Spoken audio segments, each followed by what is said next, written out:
सहस्रशीर्षं देवं विश्वाक्षं विश्वशम्भुवम् विश्वन्नारायणं देवम् अक्षरं परमं पदम् विश्वतः परमान्नित्यं विश्वन्नारायणगुं हरिम् विश्वमेवेदं पुरुषस्तद्विश्वमुपजीवति पतिं विश्वसात्मेश्वरगुं शाश्वतगुं शिवमच्युतं नारायणं महाज्ञेयं विश्वात्मानं परायणम् नारायणपरो ज्योतिरात्मा नारायणः परः नारायणपरं ब्रह्म तत्त्वन्नारायणः परः नारायणपरो ध्याता ध्यानन्नारायणः परः यच्च किञ्चिज्जगत्सर्वं दृश्यते श्रूयतेऽपि वा अन्तर्बहिश्च तत्सर्वं व्याप्य नारायणस्थितः अनन्तमव्ययं कविगुं समुद्रेऽन्तं विश्वशम्भुवम् पद्मकोशप्रतीकाशगुं हृदयं चाप्यधोमुखम् अधो निष्ठया वितस्त्यान्ते नाभ्यामुपरि तिष्ठति ज्वालमालाकुलं भाति विश्वस्यायतनं महत् सन्ततगुं शिलाभिस्तु लम्बत्याकोशसन्निभम् तस्यान्ते सुशिरगुं सूक्ष्मं तस्मिन् सर्वं प्रतिष्ठितम् तस्य मध्ये महानग्निर्विश्वार्चिर्विश्वतो मुखः सोग्रभुग्विभजन् तिष्ठन्नाहारमजरः कविः तिर्यगूर्ध्वमधशायी रश्मयस्तस्य सन्तता सन्तापयति स्वं देहमापादतलमस्तकः तस्य मध्ये वह्नि शिखा अणियोर्ध्वा व्यवस्थितः नीलतो यदा मध्यस्था विद्युल्लेखेव भास्वरा नीवारशूकवत्तन्वी पीताभा आस्वत्यनुपमा तस्या शिखाया मध्ये परमात्मा व्यवस्थितः स ब्रह्म स शिव स हरि स सेन्द्र सोऽक्षरः परमस्वराट् ऋतगुं सत्यं परं ब्रह्म पुरुषं कृष्णपिङ्गलम् ऊर्ध्वरेतं विरूपाक्षं विश्वरूपाय वै नमो नमः।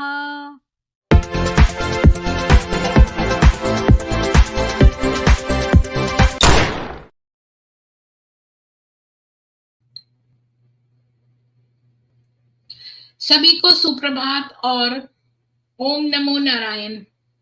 प्रवीण जी और इंदिरा जी आपको साधुवाद। अभी कोई बता सकता है कितने लोग देख रहे हैं?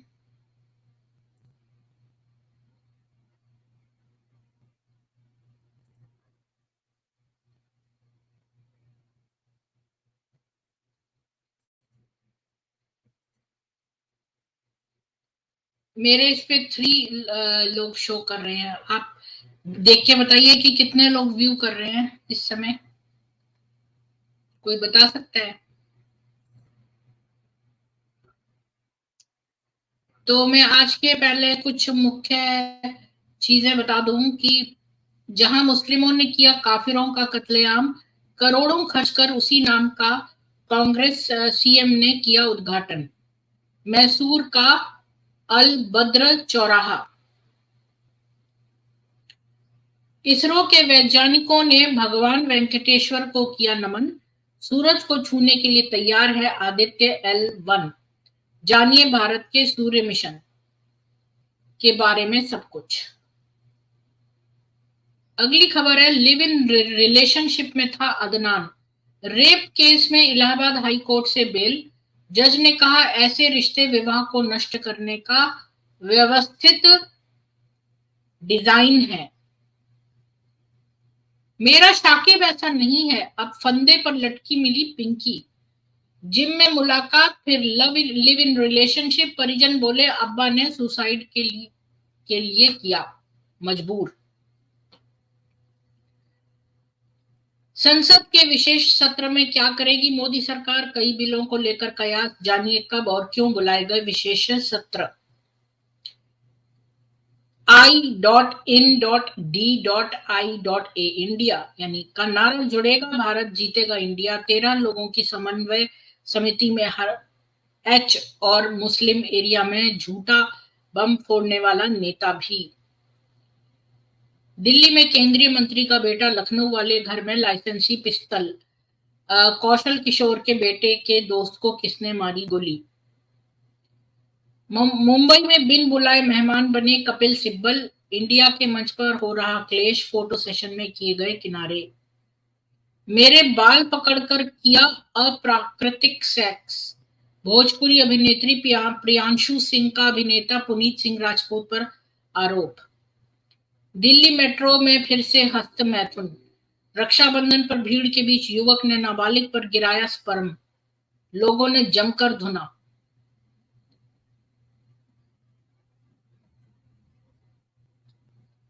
चीन के काल्पनिक नक्शे पर भड़के कई देश, भारत के बाद ताइवान, वियतनाम, फिलीपींस और मलेशिया ने भी किया खारिज। दक्षिण चीन सागर पर दावे को भी नकारा। पहले अबू अंसारी ने फंसाकर बनाया मुस्लिम, अब उसका अब्बा बीवी बनने का डाल रहा है दबाव। लखनऊ की पीड़िता बोली, द कैरल स्टोरी का मैं जीवित सबूत हूं।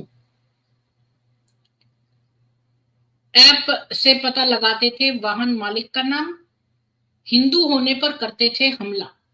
इस्लामी कट्टरपंथियों के व्हाट्सएप ग्रुप को लेकर नया खुलासा हुआ है। ये 4 गिरफ्तार हुए हैं लोग। अगली खबर है कि 30 साल से थी तलाश, पकड़े गए आम आदमी बनकर छिपे 8 आतंकी। सरकारी नौकरियों में घुस गए थे कुछ, एक कोर्ट में कर रहा था वकीली। तो ये थी आज की मुख्य खबरें। और अब मैं आज का जो है, अच्छा 2 लोग हो रहे हैं मेरे में, अभी 5 लोग हो रहे हैं। तो मैं जो हूं वो आज हम चर्चा करेंगे कि मोहम्मद का साइकियाट्रिक एवैल्यूएशन करेंगे। एक बार जितेंद्र वकील जी जो हैं हमारे चैनल पे जो आते हैं, उन्होंने मुझसे कहा था कि इसका जो है साइकियाट्रिक एवैल्यूएशन करना चाहिए। तो मैंने पहले एक बार उन्होंने कहा कि मोहम्मद की बीवियों पर एक आप बनाइए, तो मैंने उनके कहने पर मोहम्मद की बीवियों पर कई सारे स्ट्रीम्स बनाए हैं और अभी बनाती भी रहूंगी।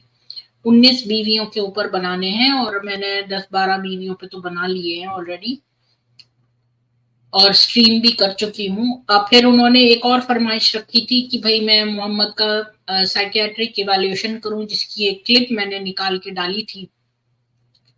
लेकिन आज मैं सोचती हूँ कि मैं यही बात करूं, तो प्लीज लाइक शेयर कर दीजिए वीडियो को और शेयर कर दीजिए ताकि ज्यादा लोग जुड़ें।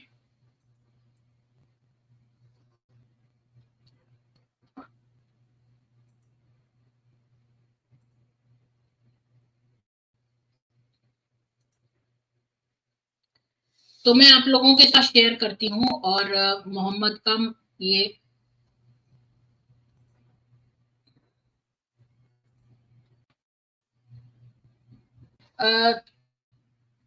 तो ये बताइए कि क्या आपको इतने से दिख रहा है। मैं एक मिनट देखते और खोलकर, नहीं मेरे को समझ में नहीं आएगा, एक और खुल जाएगा मेरे अंदर। क्या ये दिख रहा है आप लोगों को? तो इसको मैं ऐसा कैसे करूं कि मैं भी देख लूं, और अगर मैं इसको फुल शो करती हूँ ना तो फिर आप लोग नहीं नजर आते हैं।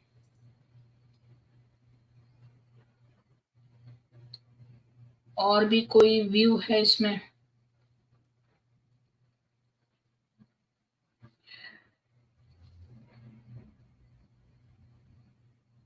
तो मोहम्मद का साइकियाट्रिक मूल्यांकन करेंगे हम कि क्या मोहम्मद पागल थे।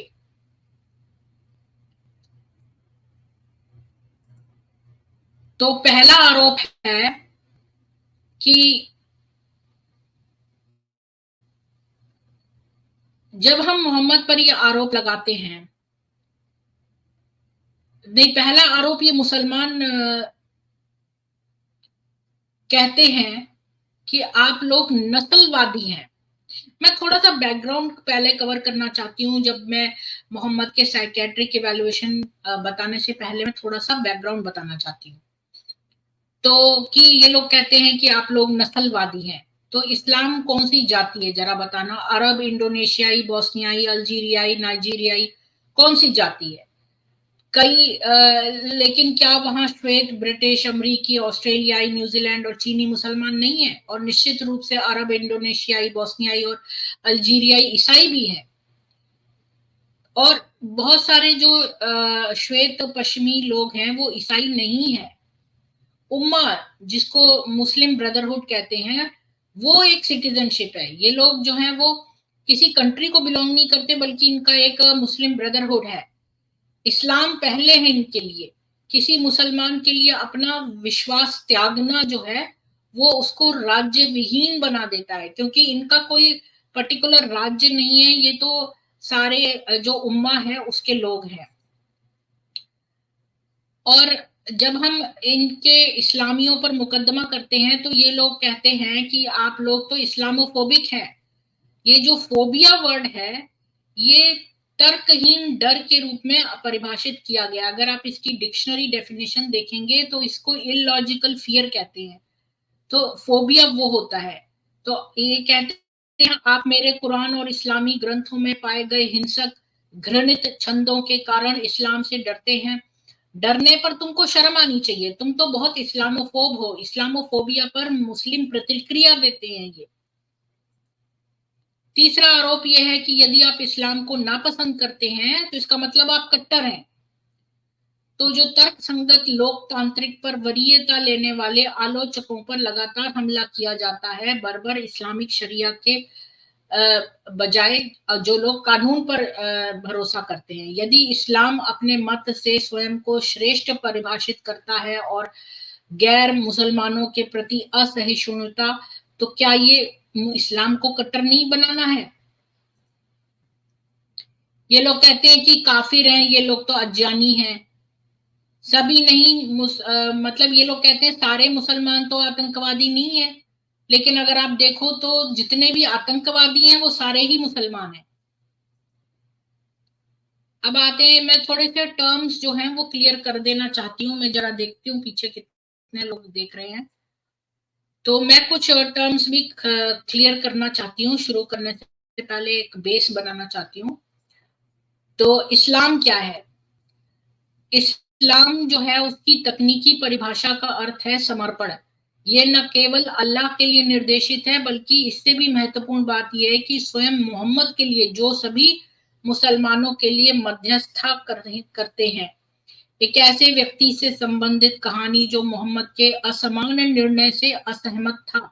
उमर उसके घर गया और अपनी तलवार को लेकर वहां से निकला। उसने उस व्यक्ति के सिर पर तलवार से वार किया जिसने पैगंबर के फैसले को अस्वीकार कर दिया और उसे मार डाला। इस्लाम एक ऐसा धर्म है, मजहब है, जिसे एक षड्यंत्रकारी अहंकारी व्यक्ति ने अपनी जरूरतों को पूरा करने के लिए सावधानी पूर्वक तैयार किया था। मुसलमान क्या है?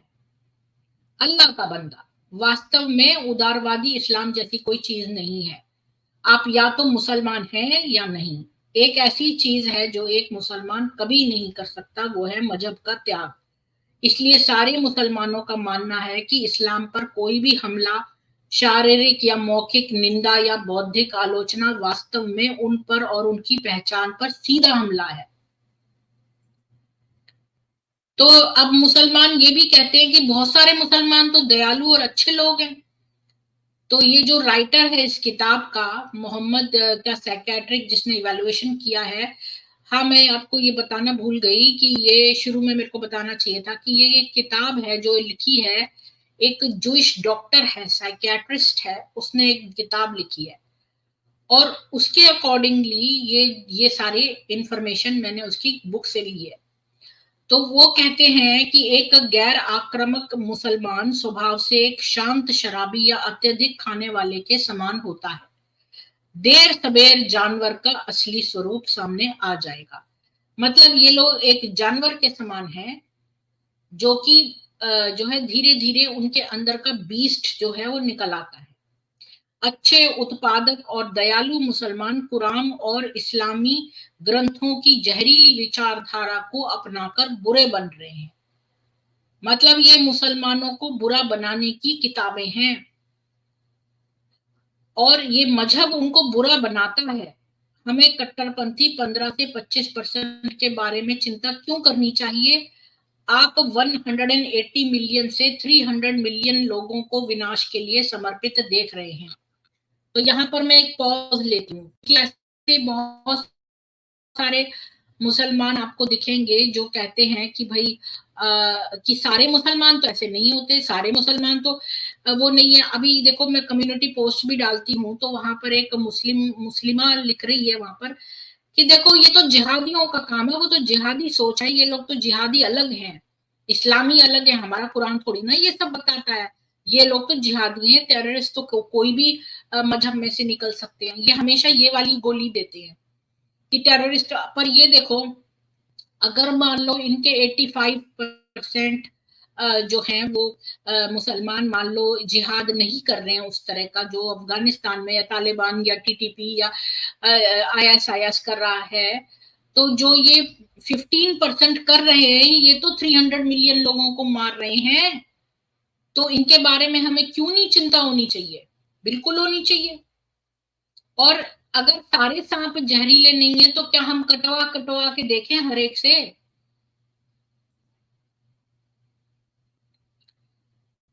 तो आगे चलते हैं।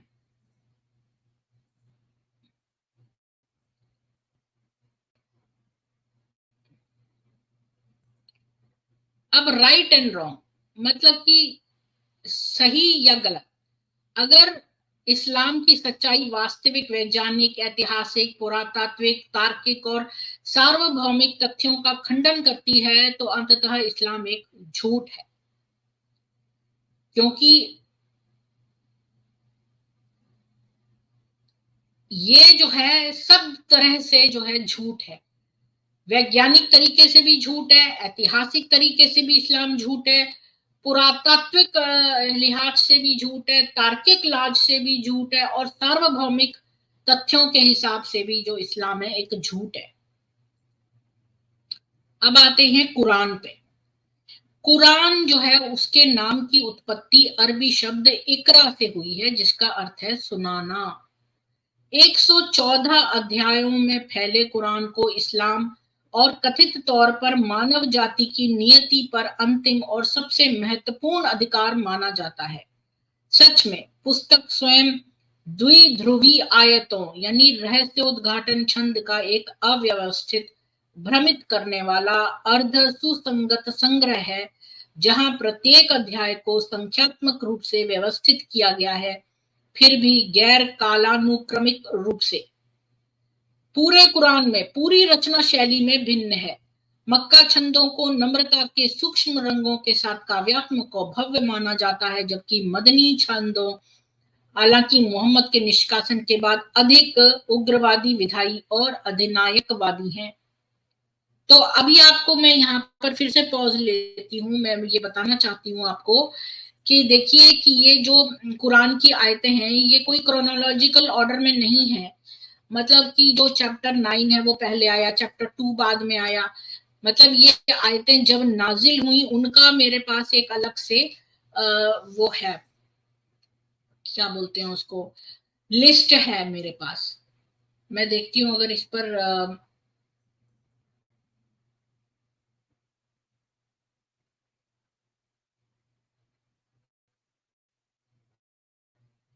मैं आपको एक सेकंड में बताती हूँ कि ये जो है ना, तो ये लोग जो कहते हैं कि भाई ये आयत जो है तो, और आपको एक बात और बताऊं कि जो बाद वाली आयतें हैं, अगर वो ज्यादा, जैसे मक्की आयतें थी वो तेरा दीन तेरे लिए मेरा दीन मेरे लिए, और जो मदनी आयतें हैं वो है कि भाई जहां भी काफिरों को पाओ घात लगा के उनके जो है सिर कलम कर दो, उनकी फिंगर टिप्स काट दो, ये सारी बातें जो लिखी हैं। तो ये जो मदनी आयतें हैं ये मक्की आयतों को जो हमेशा ये लोग कोट करते हैं उनके बाद आई हैं, तो वो ज्यादा वैलिड है। जो बाद की आयतें हैं वो पहली वाली मनसूख हो जाती हैं, तो वो उसकी जगह आ जाती हैं। तो ये लोग आपको कभी भी ये नहीं बताएंगे। अच्छा, मैंने एक बार एक नोट्स बनाए थे, उसमें से मैं आपको बताती हूँ। एक मिनट, मैं ये नोट्स आपको अपने दिखा रही हूँ, ये किताब में से नहीं बता रही, मैं ये अपने नोट्स बता रही हूँ। ये देखिए, ये है कि पहले, सबसे पहले नाजिल हुई 16 की 151। ये बड़ा है क्या? ये मैं और बड़ा कर देती हूँ इसको, एक मिनट। देखो, सबसे पहले नाजिल हुई 16 की 151, फिर 17 की 33, फिर 25 की 68, इस तरह से आई। फिर ये वाली आई, फिर ये वाली इस तरह से आई। हाँ, यहां से देखिए ऑर्डर ऑफ रेवलेशन, जो जिहाद की आयतें हैं, पहले 25 की 52 आई, फिर 16 की 110 आई, फिर 29 की 69 आई, फिर 2 की 218 आई, फिर 8 की 72 आई। इस तरह से रेवलेशन है। तो आप ये देखिए कि ये जो 9 की 16 आई, ये जो दूसरा चैप्टर और ये जो सेकंड थर्ड फोर्थ चैप्टर्स हैं, ये तो मक्की आयतें हैं। तो देखो, ये इनके बाद ये नाइन्थ वाला चैप्टर है ना, इसकी इतनी सारी आयतें आई हैं, तो वो जो पहले वाली और जो आयतें हैं वो सारी मंसूख होने के बाद इसने उसको टेक ओवर कर लिया। तो ये है। तो इस तरह से ये जो कुरान है ये बहुत ही क्रोनोलॉजिकल जो है वो ऑर्डर में नहीं है। और जो मदनी आयतें जो बड़ी भयानक हैं वो बाद में आई हैं, उसने टेक ओवर कर लिया मक्की आयतों को, जो ये हमेशा हमें उल्लू बनाते हैं मक्की आयतें दिखाकर, पर वो सब मनसूख हो गई हैं मदनी के बीच में। अब वापस आते हैं अपने इस पर। तो जो कुरान है वो उसके 114 अध्याय हैं, उसमें इसको सबसे बड़ा मतलब अथॉरिटी माना जाता है कुरान को। लेकिन यहाँ मैंने आपको बता दिया है कि आयतें कैसे आई। कुरान जो है सामाजिक और मानसिक हेर फेर का एक चालाक उपकरण है, इस्लामी विस्तार की आधारशिला है, उन्हें मौत तक डराना है। इसमें अल्लाह और भय से संबंधित 300 से ज्यादा आयतें हैं। अब आप देखो, फियर के ऊपर 300 आयतें हैं, जबकि लव के ऊपर 49 संदर्भ हैं। आश्चर्य रूप जनक रूप से इसमें 39 प्रेम छंद संदर्भ में नकारात्मक हैं, जो मुसलमानों को भौतिकवाद, धन, शक्ति और स्थिति से प्यार करना सिखाते हैं। इसी तरह 25 आयतें हैं जो बताती हैं कैसे अल्लाह अविश्वासियों से प्यार नहीं करता। यानी कि फियर वाली 300 से ऊपर आयतें जो हैं उसमें फियर है। ये एक ऐसी किताब है जिसमें फियर के ऊपर 300 से ऊपर वर्सेस हैं, और लव के ऊपर जो वर्सेस हैं वो 49 है, जिसमें से 39 नेगेटिव लव है। नेगेटिव लव है मतलब कि वो है आपको धन से लव, शक्ति से लव, पावर से लव, इस तरह से है। कुरान गर्वित व्यक्तियों के अहम की मालिश करने के लिए सावधानी पूर्वक बनाया गया एक उपकरण है। मुसलमानों ने निस्संदेह इस्लामी जन्नत में अपनी जगह सुरक्षित करने के लिए, इस्लामी जिहाद के लिए अनुकूल जीवन जीने के लिए अपने भाग्य का त्याग कर दिया है। ऐसी दर्जनें आयतें हैं जो स्पष्ट रूप से इस्लामी रंग भेद की वकालत करती हैं। कुरान मुसलमानों को आम जनता से ऊपर उठाने के लिए कुख्यात है, क्योंकि किताब घोषित करती है कि आप मुसलमान सबसे अच्छे लोग हैं, अविश्वासी सभी प्राणियों में बुरे हैं। तो इसमें कई सारी आयतें हैं जो बताती हैं कि मुसलमान बेस्ट ऑफ द पीपल हैं, और काफिर जो हैं ये सबसे जो है नजिज हैं। मैं खाली ये एक छोटा सा बैकग्राउंड दे रही हूँ उनके लिए जो मुसलमान कुरान, इस्लाम, मोहम्मद इन चीजों को नहीं जानते। तो पैगंबर के अनुसार यहूदी कभी मुसलमान थे।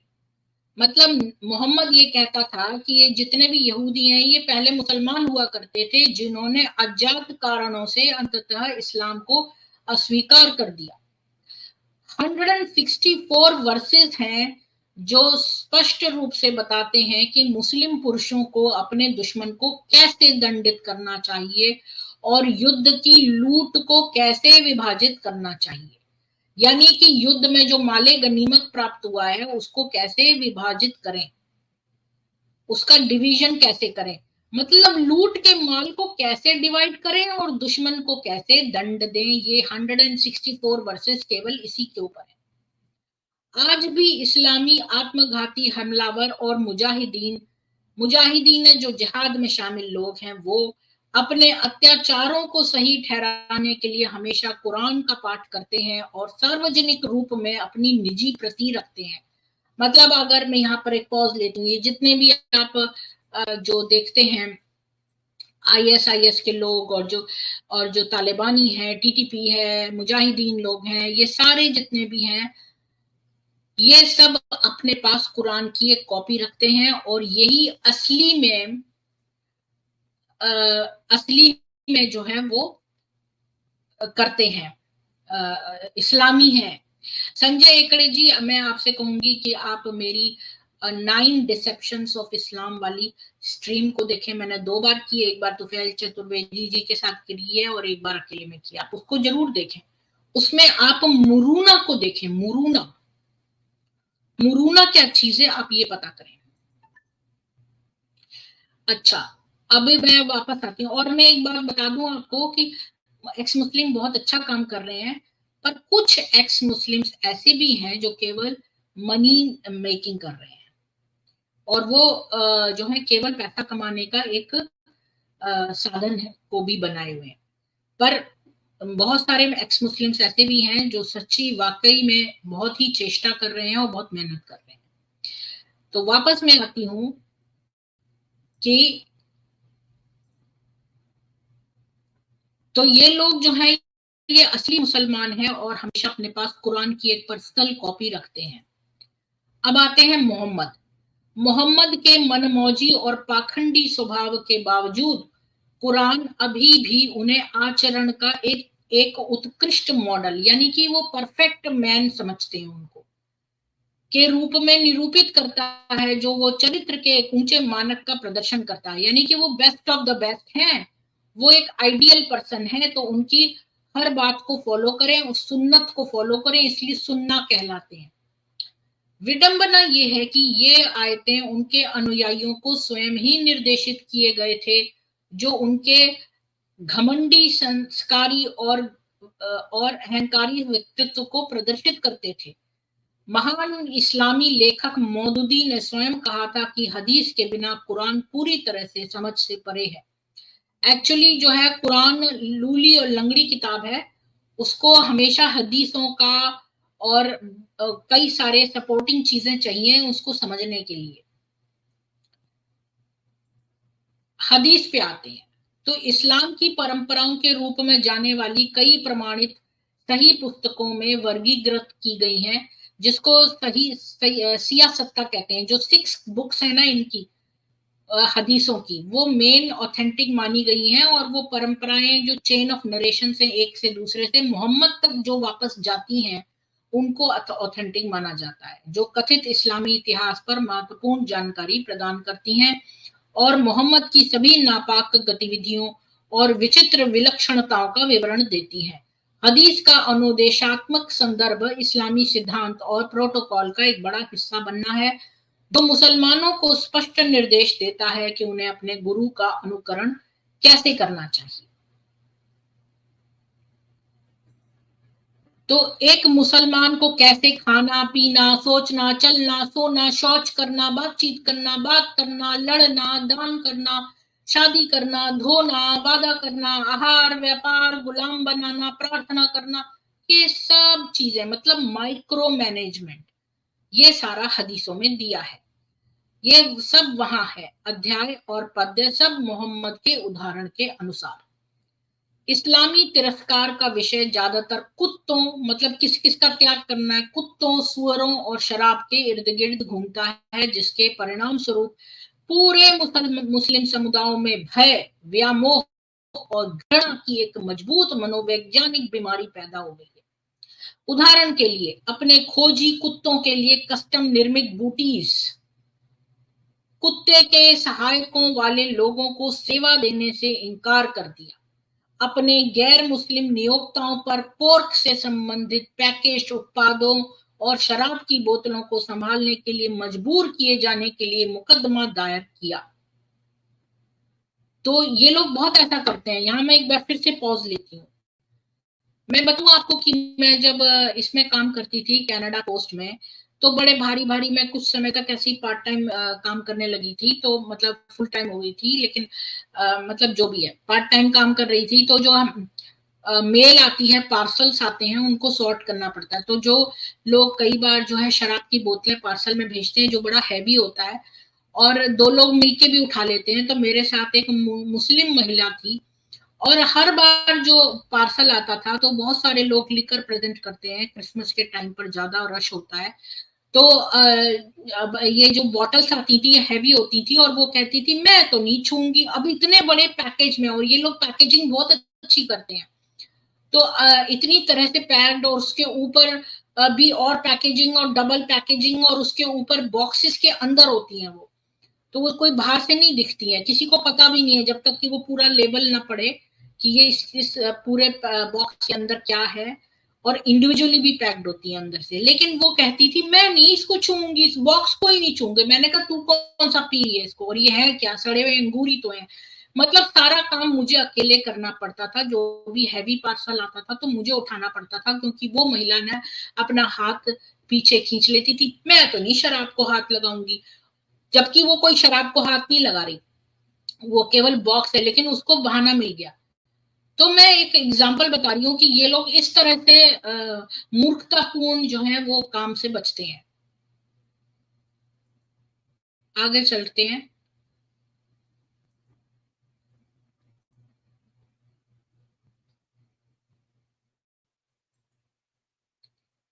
शरिया अदालतें जो हैं सक्रिय रूप से सहमति की कानूनी उम्र को दरकिनार करती हैं और इसकी वकालत करती हैं। मुस्लिम पुरुष नाबालिगों के साथ वैधानिक बलात्कार करते हैं। इसके अलावा वे जनांग विकृति प्रथाओं का समर्थन करते हैं। यानी एक तो ये न्यूबॉर्न बेबीज तक, यहाँ को कोई एज मेंशन नहीं है। अब इनकी किताबें देखें, जैसे बहिश्ती जेवर वगैरह, उसमें साफ साफ लिखा है कि छोटी बच्चियां जिनके दोनों जो हैं सुराख एक ना हो जाए, यानी कि इतनी छोटी बच्चियों के साथ ये लोग बलात्कार करते हैं। और जनांग विकृति प्रथाओं का समर्थन करते हैं, जिसमें विकृति हो। खुद ही है देखो, फीमेल जेनिटल म्यूटिलेशन वगैरह भी करते हैं।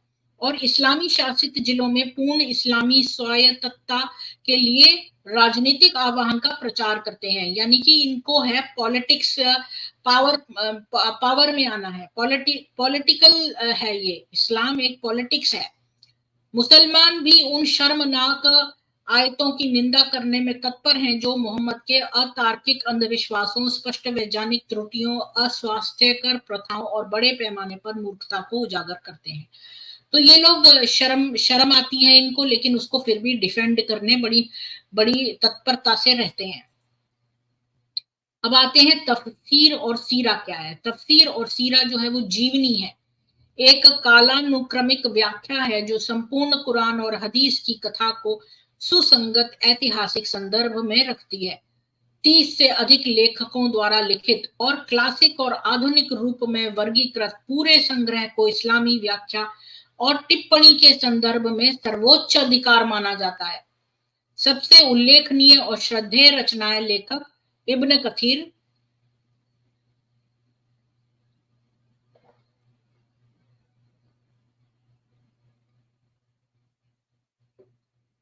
अल तबरी और जीवनी लेखक इब्न इशाक द्वारा लिखी गई हैं। तो ये जो तफसीर और सीराएं हैं ये इन्होंने लिखी है, इब्न कथीर, अल तबरी, इब्न इशाक, जिन्होंने सीरत रसूल अल्लाह के पैगंबर की जीवनी लिखी। इब्न इशाक द्वारा ये लिखी हुई है, मेरे पास है सब। कुरान की व्याख्या इस तरह से करना जो इस्लामी सिद्धांत और धर्मशास्त्र के लिए अशोभनीय हो, विधर्म माना जाएगा। कुरानवादियों को अंततः धर्म त्यागी माना जाएगा। परिणाम स्वरूप दुनिया भर में प्रत्येक इमाम द्वारा संचालित और प्रशासित सभी उपदेश पूरी तरह से इन महत्वपूर्ण टिप्पणियों सहित संपूर्ण इस्लामी कार्य प्रणाली पर निर्भर हैं। इसलिए कोई भी मुस्लिम मौलवी अन्य विवादास्पद मुद्दों जैसे कि पत्नी की पिटाई की इस्लामी वकालत, यौन यौन दास्ता, मतलब ये लोग इन चीजों पर नहीं अपना दृष्टिकोण बदल सकते। मतलब ये लोग हमेशा उसको डिफेंड करेंगे, क्योंकि ये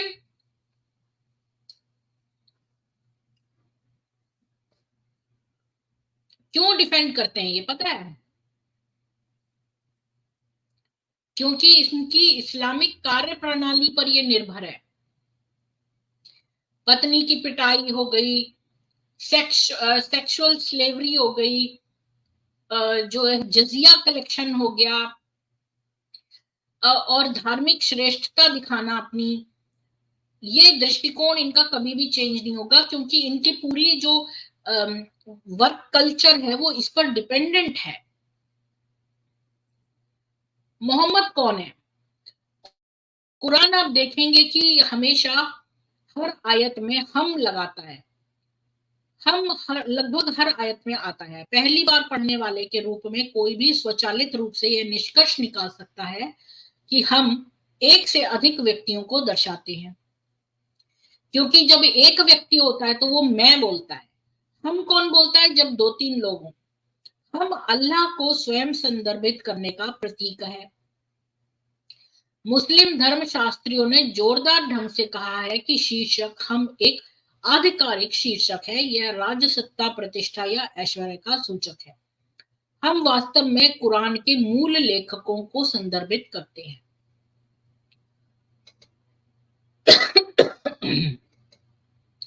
तो मैं एक मिनट पॉज लेती हूँ कि ये लोग हमें हमेशा कहते हैं कि कुरान जो है वो उसमें हर आयत में हम करके लिखा हुआ है। इसका मतलब कि लॉजिकली सोचो तो ये उसको रेफर कर रहा है जिन्होंने कुरान लिखी है, उनके लिए। लेकिन ये मुसलमान लोग यहाँ पर झूठ बोलते हैं कि हम, मतलब कि ये लोग कह रहे हैं कि कोई बड़ा ऊंचे पर कोई स्थित है, उसके लिए हम का प्रयोग किया गया है, मतलब अल्लाह के लिए।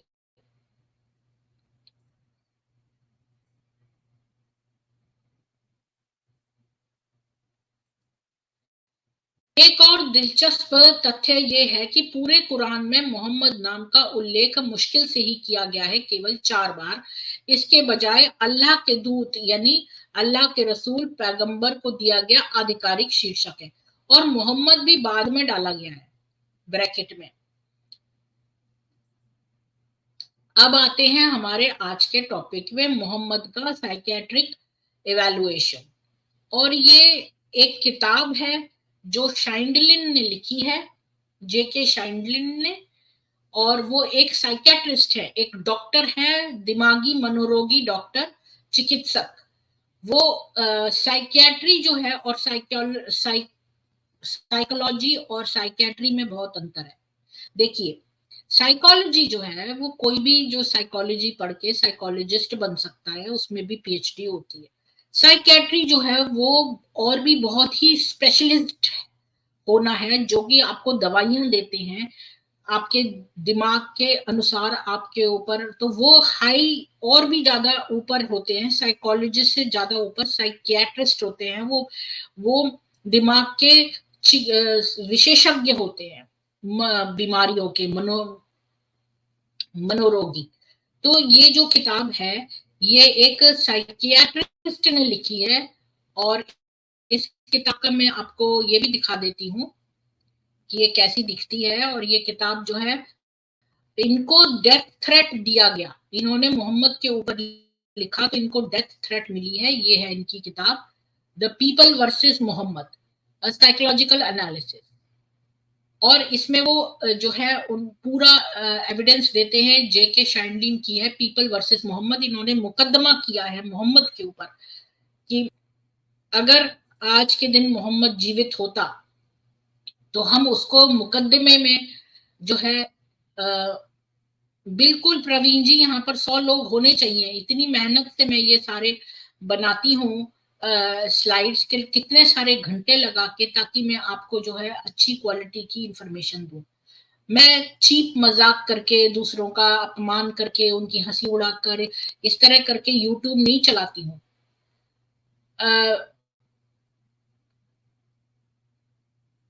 तो इसीलिए मैं कह रही हूँ कि यहाँ पर प्लीज इसको ज्यादा से ज्यादा शेयर करिए और लाइक कर दीजिए प्लीज वीडियो को, क्योंकि आपके लाइक करने से जो है वो यूट्यूब जो है वो मेरे को रिकमेंड करेगा। तो प्लीज लाइक कर दीजिए। 20 लोग देख रहे हैं। कितने लोग देख रहे हैं आप बताइए? मेरे इसमें 20 दिखा रहा है, आप लोग बताइए कितने लोग देख रहे हैं।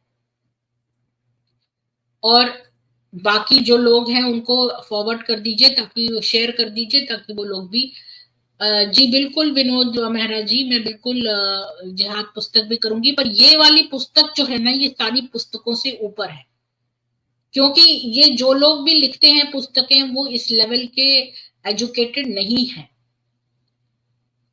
हाँ बिल्कुल प्रवीण जी, 20 मेरे में भी दिखा रहे थे, अभी 21 20 ऐसे ही हो रहे हैं। तो लोग 1-2 मिनट देख के फिर छोड़ देते हैं, क्योंकि दिमाग कोई नहीं खर्चना चाहता। आराम से अपना चीप मनोरंजन करना, ये बताता है कि आपका दिमाग किस में प्रसन्न रहता है। अच्छे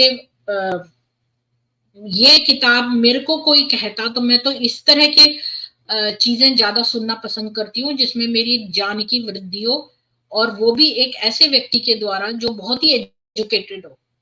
ऐसी बेवकूफी की गप्पे गप्पाष्टक मारना, अफवाहें उड़ाना और वैसे ही कोरी गप बिना किसी उसके करना मेरे को बिल्कुल पसंद नहीं है। तो ये एक साइकियाट्रिस्ट हैं और बहुत ही हाईली एजुकेटेड विशेषज्ञ हैं। इन्होंने ये किताब लिखी है, तो सोचो कि ये इनकी कितनी नॉलेज होगी, जिस तरह से इन्होंने अपना इवैल्यूएशन किया है। मैंने इनकी किताब के कई पेजेस पढ़कर मैंने इतने नोट्स बनाए। पूरी किताब तो पढ़ने में काफी टाइम लगेगा, नोट्स बनाने में। तो मैं इतनी मेहनत कर रही हूँ आप लोगों के लिए। अगर आप शेयर करना तो आपका बनता है। लोग यहाँ पर कम से कम 100 होने चाहिए, पर पता नहीं क्यों नहीं आते हैं, मुझे मालूम नहीं है। तो एनीवेज, तो मैं आगे चलती हूँ। तो मोहम्मद का हम मूल्यांकन करते हैं। तो सबसे पहले तो शाइंडलिंग जी ने ये मोहम्मद का इवैल्यूएशन किया कि अगर मोहम्मद पर मुकदमा किया जाए आज की डेट में, तो कई लोग कहेंगे कि वो पागल है और व्यक्तित्व विकार यानी कि पर्सनैलिटी डिसऑर्डर से पीड़ित व्यक्ति है। तो आपको मैं बता दूं कि जो लोग अब ये लिखते हैं, शाइनलिन, डॉक्टर शाइनलिन कहते हैं कि जो लोग पागल होते हैं और जो पर्सनैलिटी डिसऑर्डर से पीड़ित लोग होते हैं, उनमें बहुत डिफरेंस होता है। कानूनी तौर पर बोलते हुए अधिकांश अदालतें पागलपन बचाओ याचिका की अनुमति नहीं देंगी यदि अपराधी को व्यक्तित्व विकार का निदान किया गया है। यानी कि अगर आप पर्सनैलिटी डिसऑर्डर से पीड़ित हैं तो आप इंसैनिटी क्लेम नहीं कर सकते कोर्ट में जाकर। तो कोर्ट में कोई भी व्यक्ति इंसैनिटी क्लेम नहीं कर सकता कि भाई बोल दे और पागलों की तरह एक्टिंग दिखाई। जैसे हम बहुत सारी मूवीज में देखते हैं ये बात कि बंदे ने पागलपने की एक्टिंग करी और उसको कोर्ट ने कह दिया कि भाई ये तो वो है, इंसेन है। तो इंसैनिटी नहीं दे सकते, और स्पेशली ऐसे व्यक्ति को जिसके अंदर पर्सनैलिटी डिसऑर्डर है। ये है क्योंकि व्यक्तित्व विकार वाले लोग असामाजिक के अपवाद के साथ व्यक्तित्व विकार हमेशा सही और गलत की अवधारणा को समझे और वे जानते हैं उन्होंने क्या किया। इसका मतलब क्या है? आपको इस स्लाइड से क्या समझ में आया? इसका मतलब ये है कि देखिए, जो पर्सनैलिटी डिसऑर्डर वाला बंदा है उसको कभी भी इंसैनिटी का राइट नहीं दिया जाता, क्योंकि उसको राइट एंड रॉन्ग के बीच में उसको डिफरेंस पता है। उसको मालूम है क्या चीज सही है और क्या चीज गलत है। तो जिसके अंदर ये नॉलेज है कि क्या सही है क्या गलत है, वो इंसेन नहीं हो सकता। तो यहीं पर पागलपने की डेफिनेशन आती है। जो सही और गलत को ना समझे वो पागल है। लेकिन मोहम्मद जो था वो पागल नहीं था। पर्सनैलिटी डिसऑर्डर वाले को कभी भी पागल का करार नहीं दिया जा सकता, क्योंकि उनको खूब पता है कि क्या है गलत और क्या है सही। बोहरा जी आपको जय श्री राम। तो आगे चलते हैं। तो ये मोहम्मद जो था वो पागल नहीं था, क्योंकि ऑब्वियसली ये पर्सनैलिटी डिसऑर्डर से पीड़ित था, और ऐसे लोग जो हैं उनको सही गलत के बीच में बिल्कुल पता होता है। वास्तव में पागल संचार अभिव्यक्ति में संलग्न होने में असमर्थ हैं, उनके विचार तर्क संगत अभिव्यक्ति में और की स्थिति में रह सकते हैं। स्थायी मनोविकृति, कैकेटोनिया या फतांसी, मतलब कि ये अलग अलग तरह की मेंटल डिसऑर्डर्स हैं, कैटाटोनिया, फतांसी वगैरह। बॉर्डरलाइन पर्सनालिटी डिसऑर्डर वाले व्यक्ति जिन्हें अक्सर भ्रमित किया जाता है पागल। मतलब जो लोग बॉर्डरलाइन पर्सनालिटी डिसऑर्डर, एक तो है पर्सनालिटी डिसऑर्डर, एक है बॉर्डरलाइन पर्सनालिटी, यानी आप बॉर्डरलाइन पे हो और उनको लोग मतलब कई लोगों को ज्यादा इस बारे में नहीं पता, तो वो हर किसी को पागल बोल देते हैं, अरे ये बंदा तो पागल है, ये बंदा तो पागल है, पर वो बंदा पागल नहीं है। क्यों नहीं है पागल? क्योंकि बॉर्डरलाइन पर्सनैलिटी वाले भी सही और गलत की को अवधारणा को समझने में सक्षम है, और यही बात समाज रोगियों पर भी लागू होती है। मतलब जो सोशियोपैथ है, जो लोग सोशियोपैथ हैं उनके ऊपर भी ये लागू होती है, जो सही भी समझते हैं और गलत भी, उन्हें कोई परवाह नहीं है इसकी। वो बात अलग है कि ये नहीं है कि उनको पता नहीं है कि सही बात क्या और गलत क्या है, बल्कि उनको इस बात की परवाह नहीं है कि वो गलत कर रहे हैं। उनमें विवेक की कमी हो सकती है, लेकिन वो अवधारणा के बौद्धिक अर्थ को समझते हैं। अब ये शाइनलिन, डॉक्टर शाइनलिन कहते हैं कि उनका मानना है कि ये आवश्यक है कि रक्षाहीनों जैसे जानवरों, बच्चों, बुजुर्ग आदि को जानबूझकर नुकसान पहुंचाने का, मैंने छोटे छोटे सेंटेंसेस कई कई दिए, इन्होंने बहुत डिटेल में लिखा है, इतना डिटेल में मैं उनकी पूरी किताब यहाँ छाप नहीं सकती हूँ, तो मैंने कुछ कुछ चीजें ली हैं। तो इस स्लाइड का मतलब ये है कि देखिए, मैं आपको वैसे ही बता देती हूँ कि डॉक्टर शाइनलिन कहते हैं कि जो लोग, ये एक टेस्ट है, जो लोग छोटे बच्चों को, जो वल्नरेबल पीपल हैं, जैसे कि छोटे बच्चे हो गए, बूढ़े लोग हो गए, जानवर हो गए, ये 3 कैटेगरी के लोग हैं जो वल्नरेबल, शक्तिहीन समझे जाते हैं। जो इनको पीड़ा पहुंचाए वो व्यक्ति जो है पर पीड़कवाद यानी सैडिस्टिक टेंडेंसी से ग्रसित है। मतलब कि जो एक बच्चे को या बूढ़े को या जानवर को पीड़ा पहुंचाता है, वो सैडिस्टिक रोग से पीड़ित है।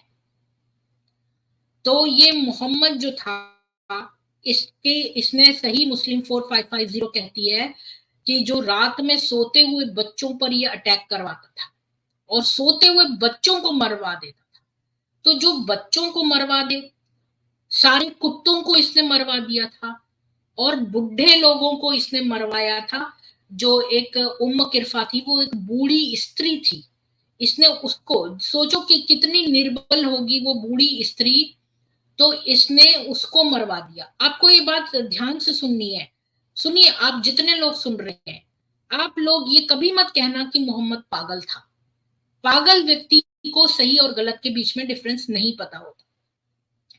और अब दूसरी चीज ये है कि जो व्यक्ति बच्चे, बूढ़े या जानवर को पीड़ा पहुंचाए, वो व्यक्ति सैडिस्टिक है। ये एक साइकोलॉजिकल टर्म है और सही टर्म है, इसका आप सही उपयोग करिए। तो मोहम्मद जो था, उसने बूढ़ों को भी मरवाया, उसने बच्चों को मरवाया, उसने जानवरों को मरवाया। तो वो सैडिस्टिक था, यानी कि जिनको पीड़ा देने में आनंद आता है, जिनको छोटे बच्चों, बुजुर्गों, जानवरों को पीड़ा देने में आनंद आता है, वो पर पीड़क जो है उससे पीड़ित है, पर पीड़कवाद से। तो ये पर पीड़क व्यक्तित्व विकार यानी कि सैडिस्टिक पर्सनैलिटी डिसऑर्डर से पीड़ित था मोहम्मद। तो क्या ये लोग मनोरोगी हैं? तो क्या ये लोग मनोरोगी हैं? संक्षिप्त आंसर है यस। तो मोहम्मद इस पर खरा उतरता है। निश्चित रूप से आप सोचोगे कि मनोरोगी जो है, आप सोचोगे कि ये जो, अरे ये तो साइकोलॉजिकली ये साइकोपैथ है, तो आप सोचोगे अरे ये तो कुल्हाड़ी लेकर आ रहा होगा मारने के लिए, लेकिन ऐसे नहीं होते। वो कुल्हाड़ी चलाने वाले पागल नहीं होते, वो चालाक हैं और प्यार को, शब्द को नहीं समझते। और फिर भी स्पष्ट किया जाना चाहिए कि अधिकांश का चिकित्सीय निदान किया गया है, मनोरोगियों को समाज में रहने योग्य समझा जाता है। यानी कि जो इस तरह के लोग हैं मनोरोगी, जो जो दिमागी प्रॉब्लम से हैं, जिनके अंदर डिसऑर्डर्स हैं, ऐसे लोग समाज में रखे जाते हैं, मतलब उनको जेलों में नहीं बंद कर दिया जाता है। इस्लाम जो है वो अचानक नहीं बनाया गया, वो था हेर फेर की तर्क संगत विचार प्रक्रिया के माध्यम से सावधानी पूर्वक व्यवस्थित किया गया। अज्ञानी और अशिक्षितों का शोषण किया गया। टर्मिनली के विपरीत पागल वो अपनी हरकतों से पूरी तरह वाकिफ था। मतलब मोहम्मद को सब कुछ पता था, ये नहीं कि वो पागल था। उसने बहुतों को कपट पूर्वक बहकाया। अपने शुरुआती करियर के दौरान उन्होंने उनके कानों को गुदगुदाया, मतलब कानों को गुदगुदाया, गुदगुदाया का मतलब है बड़ी अच्छी अच्छी बातें कही जिससे वो प्लीज हुए, और अपने दुश्मनों को शांत किया जब वो मक्का में था।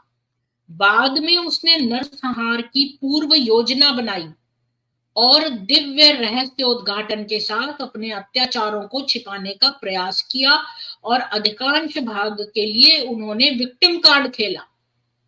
जब तक वो पूरी तरह से सैन्य नियंत्रण हासिल करने में सक्षम नहीं हो गया, तब तक उसने गुप्त तरीके से काम किया। तभी उसने अपना असली घमंडी स्वभाव प्रकट किया, जो अब तक पागलपन से रहित जानबूझकर साम्राज्यवाद से परिपूर्ण था। मतलब अब आपको यहाँ पर मैं एक बात और बता दूं पॉज लेकर, कि आप सोचोगे कि ये सोशियोपैथ था, बिल्कुल भी नहीं। सोशियोपैथ जो लोग होते हैं वो अचानक से काम करते हैं, ये डिफरेंस है साइकोपैथ में और सोशियोपैथ में। जो साइकोपैथ होता है वो क्या करता है, मैं आज आपको बिल्कुल साइकोलॉजी के हिसाब से बता रही हूँ, और ये मैं अपने मन से नहीं कह रही हूँ, ये आप किसी भी ट्रेंड साइकोलॉजिस्ट से पूछ सकते हैं। मैंने इतनी पढ़ाई कर ली है कि मैं आपको ये बात बता रही हूँ कि जो लोग सोशियोपैथ होते हैं वो अचानक से इम्पल्स पे एक्ट करते हैं, जैसे अचानक से किसी को तंग करना। लेकिन जो साइकोपैथ होता है वो बड़ा चालाक और मैनिपुलेटिव होता है, वो हमेशा प्लानिंग करता है, हर चीज की प्लानिंग करता है, और मोहम्मद इस पर खरा उतरता है। वो हर चीज को पूरी तरह से प्लान करता था। शुरू में तो उसने ऐसी बातें कही मक्का में जो लोगों को बहुत प्लीज करी, और उसने अपना दिव्य रहस्योद्घाटन किया कि मैंने ऐसी सी उसने अपने को एक ऊंचे उस पर दिखा के कि भाई मैंने ये सब चीजें देखी, मतलब मैं तुम लोगों से सर्वश्रेष्ठ हूँ, मेरे को तो अल्लाह के दर्शन हो गए हैं। और फिर उसने जो है अपनी जो है सत्ता कायम रखी, और फिर प्लानिंग करी पूरी, और प्लानिंग करके उसने नरसंहार किया। ये उसने अचानक से एक दिन उठ के नहीं सोचा कि लाओ मैं इसको मार दूं, इसने ये पूरा प्लान करा। वापस आते हैं तो इसने अपना असली अहंकारी स्वभाव प्रकट किया।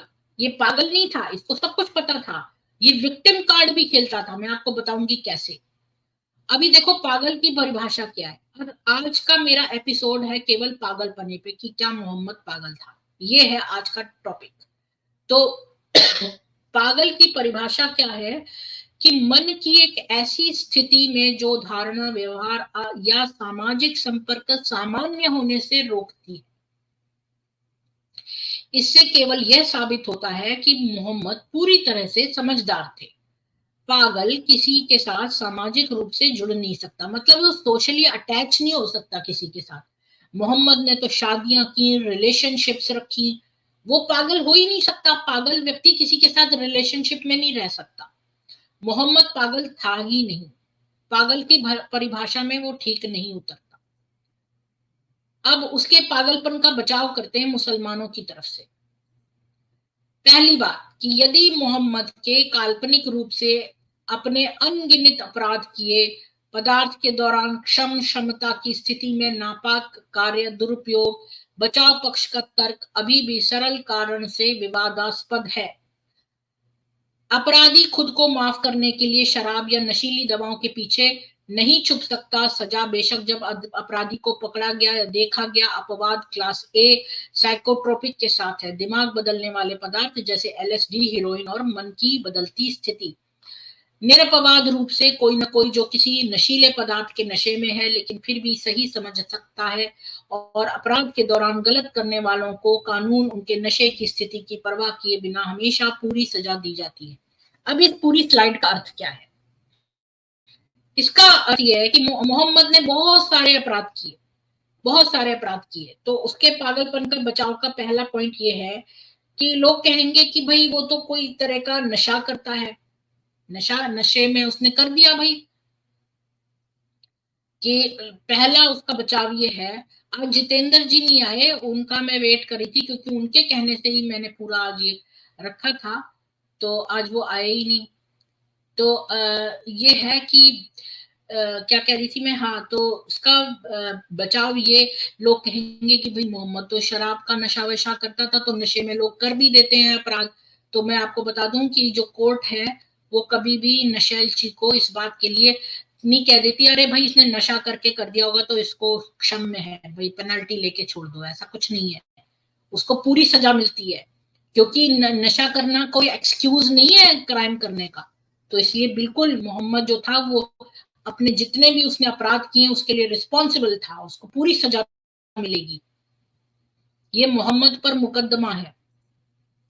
दूसरी बात, किसी के लिए पागलपन बचाव याचिका का प्रयोग करना अपराधी को न्यायालय द्वारा अनुमोदित मनोवैज्ञानिक वास्तविकता परीक्षण को पूरा करना होगा, जो ये निर्धारित करेगा कि क्या आरोपी सही और गलत को समझ सकता है, और यदि वास्तविकता की उनकी समग्र समझ खराब हो गई है। यानी ये दूसरा पॉइंट ये है कि अगर कोई पागल है कि नहीं, इसके लिए टेस्ट होते हैं, तो वो टेस्ट को उसको टेस्ट दे के परीक्षण पूरा करना पड़ेगा। प्रमाण क्या है? अब एक केस है पीपल बनाम जॉन वेन गैसी। ये मामला जो है एक प्रमाणित है। मानव जाति के पतन और दुष्टता के सबसे काले दिन। गैसी नाम का एक आदमी था, उसने बलात्कार किया, और वो क्या करता था, जोकर के वेश में आके बच्चों के बीच में जाकर उसने 33 टीनेजर लड़कों का और पुरुषों का हत्या कर दी। 33 लोगों को उसने मार दिया। आपको पता है सीरियल किलर कौन होता है? जो 3 लोगों का मर्डर कर दे उसको सीरियल किलर का खिताब मिल जाता है। इसने 33 लोगों का हत्या करी। सीरियल किलर ने समझाने उसके पागल, मतलब उसने जूरी को ये कहा कि ये तो सीरियल किलर है, उसके बावजूद उसके अपराधों की निंदनीय प्रकृति और उसके पीड़ितों द्वारा प्रेरित पीड़ा जो किसी पागल अपराधी द्वारा ही किया जा सकता था।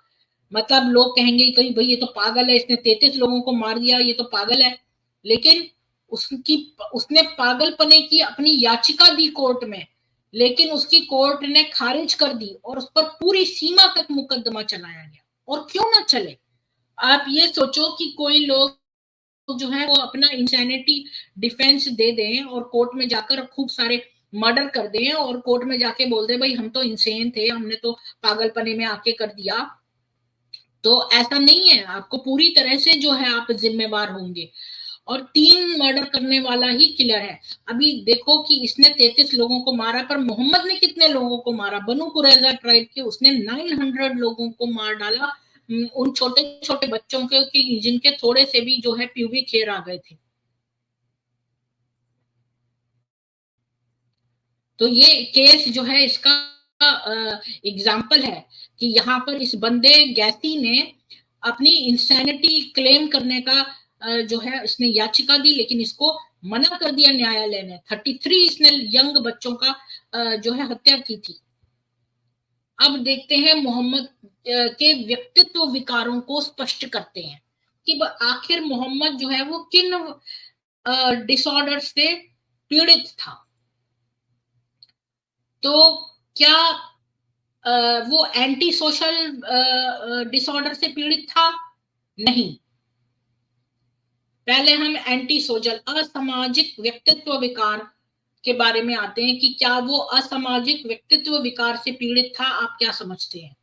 इस स्थिति वाले लोगों को इसकी बिल्कुल भी चिंता नहीं, अन्य गैर जिम्मेदाराना ढंग से कार्य करते हैं, संबंध नहीं बनाए रख सकते और हताशा के प्रति सहनशीलता निम्न स्तर के होते हैं।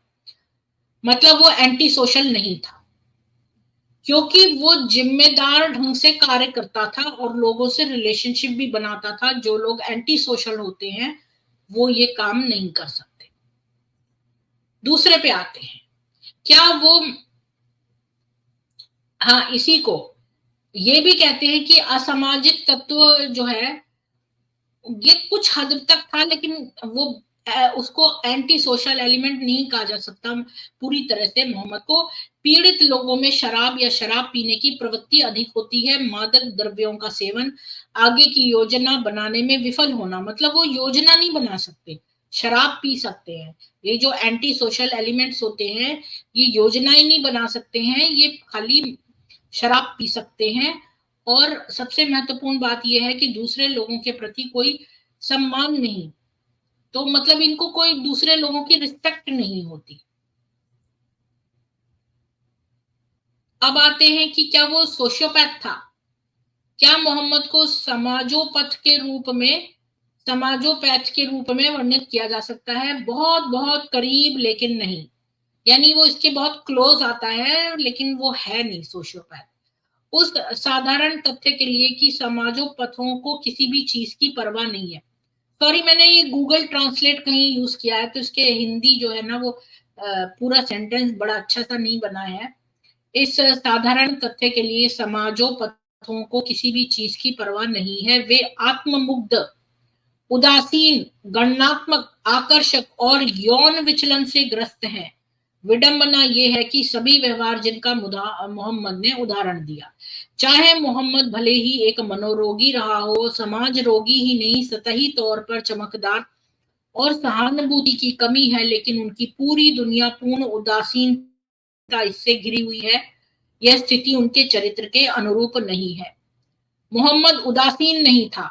अभी देखो, जो सोशियोपैथ होता है वो जनरली डिप्रेस्ड रहता है, वो आत्ममुग्ध तो रहता है, आकर्षक भी होता है, यौन विचलन से भी ग्रस्त होता है, गणनात्मक भी होता है, लेकिन वो डिप्रेशन में रहता है। लेकिन मोहम्मद डिप्रेशन में नहीं था और अपने ही द्वारा विश्वास प्रणाली और अत्यधिक आदर्शवादी बहुत मजबूर था। अभी आप कहोगे मुझसे, किसी ने मुझसे क्वेश्चन नहीं पूछा ये बात, जितेंद्र जी आप देर से आए, मैं तो कितनी देर से आप ही के कहने पे मैंने ये साइकियाट्रिक इवैल्यूएशन का बहुत डिटेल में कर रही हूँ। और आज का टॉपिक है कि क्या मोहम्मद पागल था, और हमने पागल की डेफिनेशन से देखा कि वो पागल नहीं था, क्योंकि पागल लोग जो हैं वो सोशल रिलेशनशिप्स नहीं बना सकते और उनको सही और गलत का नहीं पता। और इसके अलावा हमने देखा जो बॉर्डर पर्सनैलिटी डिसऑर्डर या पर्सनैलिटी डिसऑर्डर से ग्रसित होते हैं वो इंसैनिटी क्लेम नहीं कर सकते कोर्ट में। और ये जो है वो बॉर्डर पर्सनैलिटी डिसऑर्डर में हमने एंटी सोशल देखा, तो एंटी सोशल तो मोहम्मद नहीं था, क्योंकि वो लोग जो है एंटी सोशल जो है वो खाली कोई चीज प्लान करके नहीं करते हैं, वो खाली मादक द्रव्य लेते हैं। और तो एंटी सोशल नहीं था। अब सोशियोपैथ था, तो सोशियोपैथ में जितने भी आपके जो उसके सिम्टम्स हैं, उसमें एक सिम्टम है कि सोशियोपैथ जो है वो उदासीन रहता है, लेकिन मोहम्मद उदासीन नहीं था। तो अब आप ये लोग बोलोगे कि वो उदासीन नहीं था तो उसने सुसाइड करने की कोशिश क्यों करी? तो ये मैं आपको आगे बताऊंगी कि कैसे ये जो नार्सिसिस्ट लोग होते हैं, आगे चल के आएगा वो, मैं नेक्स्ट एपिसोड में बताऊंगी कि कैसे सुसाइड करने को कहता था पर करा नहीं उसने कभी भी। ये भी एक तरह का मैनिपुलेशन होता है, वो मैं आपको आगे बताऊंगी। तो ये उदासीन नहीं था कभी भी मोहम्मद, इसलिए वो सोशियोपैथ नहीं कहलाया जा सकता। बेसिक बात ये है। तो मोहम्मद जो था वो उसने क्या किया कि इतना अधिक आदर्शवादी बनने की कोशिश करी कि अब वो खुद ही मजबूर हो गया अपने आदर्शवादिता से। पहले उसने कह दिया लोग इतनी बीवियां नहीं रख सकते, ये नहीं कर सकते, अब वो खुद भी मजबूर हो गया। तो उसने अपने लिए अलग से आयतें निकाली कि भाई अल्लाह जो है वो उसको स्पेशल प्रिविलेजेस ग्रांट करता है। अब आते हैं, क्या मोहम्मद एक परपीड़क था, यानी कि सैडिस्टिक पर्सनालिटी डिसऑर्डर था उसको? तो बिल्कुल यस यस था। ये मैंने पहले भी बताया था पिछले स्लाइड्स में आपको कि जो एक बालक एक वृद्ध पुरुष और या महिला या फिर एक जानवर को पीड़ा देता है, वो डेफिनेटली एक पर पीड़क की श्रेणी में आता है कि और इसने बच्चों को मरवाया। 900 बनु कुरैजा ट्राइब के बच्चों में के देख के प्यूबिक हेयर इसने मारा, सोते हुए बच्चों को इसने मारा, इसने बूढ़ी उम्म किरफा को मारा, बूढ़ी महिला वृद्ध महिला को मारा, और जानवरों में इसने सारे कुत्ते मरवा दिए। तो ये तीनों कैटेगरीज में मतलब ये डेफिनेटली बहुत बड़ा पर पीड़क था, इसको पीड़ा देने में आनंद आता था। पर पीड़क वाले व्यक्तित्व विकार नियंत्रण शक्ति अधिकार और उपलब्धि लक्ष्य को पसंद करता है। मोहम्मद पर पीड़क श्रेणी के प्रत्येक बॉक्स पर टिक होता है, यानी पर पीड़क में जितने सिम्टम्स हैं हर सिम्टम पर यस लगता है। उन्होंने लोगों के दर्द का आनंद लिया और आत्मसंतुष्टि के लिए यातना का इस्तेमाल किया। देखो किनाना से इसने धन मिल गया था, फिर भी उसको टॉर्चर करा, उसकी आंखों में गर्म कीलें घुसा दी, उसके हाथ पांव कटवा के उसको वहां पत्थरों पे छोड़ दिया। उम्म किरफा जो है उसके दोनों टांगे जो है ऊंटों से बांध के 2 ऊंट अलग अलग दिशा में करवा के बीच में से चिरवा दिया। बताओ कितना कष्ट एक बूढ़ी महिला को इसने दिया। कि तो ऐसा व्यक्ति कौन कर सकता है, इतनी ज्यादा यातना देने की क्या जरूरत है? क्योंकि इसको मजा आता था, इसको दूसरों को तंग करने में मजा आता था, जो लोग वल्नरेबल हों उनको। उनकी अंतिम इच्छा नियंत्रण यानी कंट्रोल के लिए, और उसने अपने सतही आकर्षणों का उपयोग किया। सतही शैलो अपने जो आकर्षण है उनके को उसने मैनिपुलेशन के लिए करा। ये डार्क साइकोलॉजी है। तो मोहम्मद ने सदैव सीमावर्ती व्यक्तित्व विकार का उदाहरण दिया। वे इस स्थिति के कारण उन्हें अपनी पहचान को तर्क संगत बनाने में अत्यधिक कठिनाई होती है और हमेशा उतार चढ़ाव वाली आत्म छवि के प्रति संवेदनशील होते हैं। मोहम्मद उन्होंने अपनी शुरुआती करियर के दौरान इन विशेषताओं को त्रुटिहीन रूप से प्रदर्शित किया। उनकी मानसिक क्षमताओं पर बार बार सवाल उठाए गए। ऐसे लोग ना बड़े संवेदनशील होते हैं। ये बात भी देखो, ये मोहम्मद बहुत ज्यादा संवेदनशील भी था कि कोई जरा सी बात कह दे तो इसको लगता था कि मेरा जो है वो क्रिटिसिज्म हो गया है। कोई कविता लिख दी है तो उसको हर चीज में अपनी बहुत ज्यादा संवेदनशील अपने लिए था। ये अपनी आत्म छवि के प्रति अत्यधिक संवेदनशील था। ये इसके कई सारे व्यक्तित्व विकार थे। एक बार अपनी छवि को मजबूत करते हुए उन्होंने खुद को दुनिया का उद्धारकर्ता यानी अंतिम के रूप में परिभाषित करते हुए अपनी पहचान बनाई। क्योंकि इसने कहा कि मैं अंतिम नबी हूं, ताकि इसके बाद कोई और ना आ जाए। तो ये क्या है?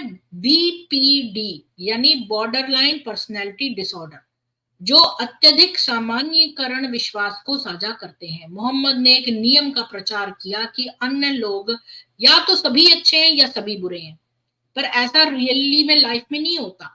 लेकिन इसने ऐसा कैटेगरी एक बनाई कि कोई लोग तो बहुत अच्छे हैं और कोई सारे ही अच्छे हैं और कुछ सारे ही बुरे। तो धर्मी मुसलमानों और दुष्ट काफिर के बीच अलगाव। तो इसने 2 लोगों में कैटेगराइज कर दिया लोगों को।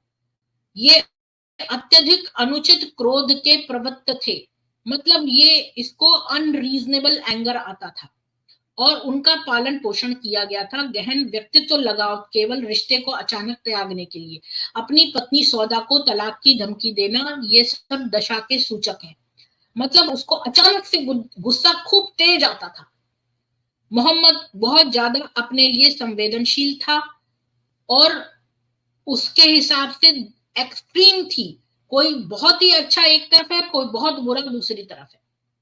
तो उसने इन लोगों के बीच में अलगाव पैदा किया और उसको एक्सट्रीम अनरीजनेबल एंगर आता था। उसने एंगर की वजह से अपनी पत्नी सौदा को भी तलाक की धमकी दी। BPD वाले लोगों की तरह परित्याग का डर, जो लोग बॉर्डर पर्सनैलिटी डिसऑर्डर से ग्रसित होते हैं उनको हमेशा परित्याग का डर होता है। तो वो ना अकेले नहीं रह सकते, तो दूसरों पर निर्भर रहते हैं। तो मोहम्मद ने खदीजा की मृत्यु कुछ ही दिन बाद सौदा से शादी करी, और उसके बार बार आत्मघाती इशारे कोई पारंपरिक रोना नहीं थे। मतलब वो जो बार बार अपने सुसाइड अटेम्प्ट करने का वो करता था, वो क्यों करता था? वो लोगों से कहना चाहता था मैं तो बेचारा हूं, मेरी मदद करो, लेकिन चालाकी से लोगों का ध्यान आकर्षित करो। वो लोगों का ध्यान अपनी ओर खींचना, अटेंशन लेना चाहता था। जो व्यक्ति सुसाइड करते हैं, अभी एक कमाल की बात देखो कि इस बंदे ने कितनी बार सुसाइड करने की कोशिश करी, पर एक बार भी सक्सेसफुल नहीं हुआ। क्यों नहीं हुआ? क्योंकि वो करना ही नहीं चाहता था। वो केवल लोगों को आकर्षित करना चाहता था, मैनिपुलेट करना चाहता था, दिखाना चाहता था मेरी मदद करो, प्लीज मेरी मदद करो। और आत्मनिर्भर नहीं था, दूसरों पर डिपेंडेंट था। वो जल्दी से जो है वो उसने उस शादी करी, एक के मरने के बाद तुरंत दूसरी ले आई। तो इस तरह का था वो। और तो मैं यही बता रही हूँ कि ये जो है इसने कई बार कोशिश की, तो ये क्यों नहीं सक्सेसफुल हो पाया? हमारे यहाँ तो छोटे छोटे बच्चियां तक कर लेती हैं सुसाइड, कितनी सारी। तो अजमेर उसने कर लिया सुसाइड, तो इसने क्यों नहीं कर पाया सुसाइड? कितनी बार कोशिश ही क्यों करता रह गया? करा क्यों नहीं? ये मनोरोगी है। जब हम सुनते हैं मनोरोगी शब्द, तो हम पागल व्यक्ति कहकर खारिज करना बहुत आसान है। हमारे दिमाग में एक मनोरोगी का चित्रण ये रहता है, अरे भाई ये तो साइकोपैथ है, ये तो कुल्हाड़ी चलाने वाला है, ये तो कुल्हाड़ी से लोगों को मारने वाला पागल नरभक्षी है। हमारे दिमाग में ऐसी इमेज आती है। पर आपको जानकर ये बहुत ही ये इन लोगों के कोई सींग नहीं होते कि आप सोसाइटी में जो है इनको देख लो और आइडेंटिफाई कर लो कि हाँ ये बंदा कैनिबल है, ये व्यक्ति ऐसा है, ये व्यक्ति ऐसा नहीं है। ये तो और भी खतरे की बात है कि ये लोग देखने में बिल्कुल सामान्य लगते हैं, हमारे जैसे लोगों के बीच में घूमते हैं, हमें पता भी नहीं होता कि ये इतने खतरनाक लोग हैं, और ये साइकोपैथ ऐसे ही घूमते हैं। और हम सोचते हैं कि भाई कोई कुल्हाड़ी लेके पीछे आ रहा है, कोई कैनिबल है, हम ऐसे मन में अपनी कल्पना करते हैं। लेकिन ये लोग तो साधारण शक्ल वाले हैं। ये कितनी ज्यादा डेंजरस बात है कि ये साधारण शक्लों वाले हमारे बीच में जो है घूमते रहते हैं, हमें पता तक नहीं होता इनका। तो ये जो है, हम ऐसा सोचते हैं कि ये कुल्हाड़ी लेके घूम रहे हैं, पागल हैं, पर ये पागल नहीं है। पागल व्यक्ति जो है वो कभी किसी से रिलेशनशिप नहीं रख सकता, वो उसको राइट एंड रॉन्ग की समझ नहीं होती। मोहम्मद पागल नहीं था बिल्कुल भी, उसको राइट एंड रॉन्ग का बिल्कुल पता था। मेरे को आज इतना ही बताना था। अभी एक साइकोपैथी चेकलिस्ट भी है, इसमें आप देख सकते हैं कि साइकोपैथ था कि नहीं, ये मैं नेक्स्ट टाइम बताऊंगी। आज के लिए इतना ही था। नेक्स्ट टाइम, आज हमने खाली ये प्रूव करा है, आज मैंने खाली यही प्रूव किया है कि वो पागल था कि नहीं। तो आंसर यही है कि वो पागल नहीं था। पागल लोग सोशल रिलेशनशिप्स नहीं रख सकते, उनको राइट एंड रॉन्ग का नहीं पता। मोहम्मद तो पूरी तरह से प्लान करता था और फिर करता था। तो ये बिल्कुल डेफिनेटली पागल नहीं था। तो आज इसी पागलपन के ऊपर अगर आपको जो है मेरे साथ कोई क्वेश्चन पूछना है, तो मैं एक लिंक दे देती हूँ, और मुझे ये भी बताइएगा कि क्या वो साइकोपैथ था कि नहीं। इसका मैं एपिसोड कल करूं सैटरडे को, या हम और संडे को हम भजन सभा रख लें, या फिर हम सैटरडे को भजन रखें और संडे को सनातन सभा रखें, और ये एपिसोड में किसी और दिन करूं।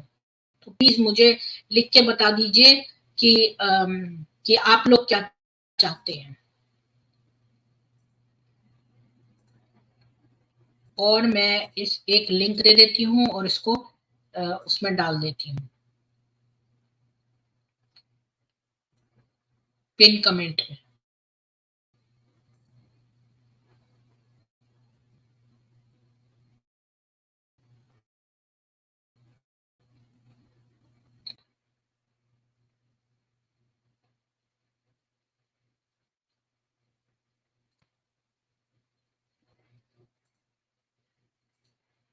जय श्री कृष्ण। बोलिए जय श्री जितेंद्र। कृष्ण प्रीति जी, कैसी हैं आप? अच्छी हूँ, बताइए। मैं चाहता था, जैसे आप ये स्ट्रीम तो कर आपको ही क्या रही हैं कहना है आज के एपिसोड के बारे में? हाँ, आपने बहुत अच्छा उसका वर्णन किया है। आपकी तो विशेषज्ञता हो गई है इस टॉपिक पर। और मैं चाहता था कि आप, जैसे आपके जो व्यूवर्स हैं, जो लोग इंटरेस्टेड हो उनको बुला के उनकी भी राय लें कि भाई आपकी दृष्टि में मोहम्मद क्या है। तो लोग अपने अपने ढंग से उसको परिभाषित करेंगे, बताएंगे ये गुण थे, ये दोष थे। जहाँ तक मेरी बात है, मैं 4-5 गुणों की, और गुण कह लो या दोष कह लो, उसके चरित्र की विशेषताएं बता, जो मुझे लगती हैं वो बताता हूँ। अपने से अधिक शक्तिशाली के आगे भीगी बिल्ली। जैसे खदीजा के रहते चूं तक नहीं निकलती थे। जैसे ही कुछ शक्ति अर्जित की तो उसका प्रयोग उसने सब पर प्रभुता बनाने के लिए किया। और दूसरा उसका उपयोग किया उसने अपनी अधूरी रह गई कामनाओं की पूर्ति के लिए, जो असीमित थी। वो तो बात अलग है कि उसमें इतनी क्षमता नहीं थी कि वो सबको पूरा कर पाए, शारीरिक रूप से, यौन शक्ति के रूप से। तो वो सारी कामनाएं पूरी नहीं कर पाता था। पुत्र नहीं हुआ उसके कोई, 13-14 स्त्रियों के साथ संसर्ग के बावजूद भी उसकी संतान नहीं हुई। अब पहली भी पता नहीं उसके साथ उससे हुई थी या नहीं, ये भी नहीं कह सकते, क्योंकि वो तो गुफा में जाके बैठ जाता था। और जो खदीजा थी तो वो तो महान थी ही। वो समझ रहे हो आप? मोहम्मद समझता होगा मेरे ही हैं ये क्यों बोल रही है सहर अली मिर्जा कि हमारे नबी को गलत बोलते हो? मैंने कौन सी बात गलत बोली है?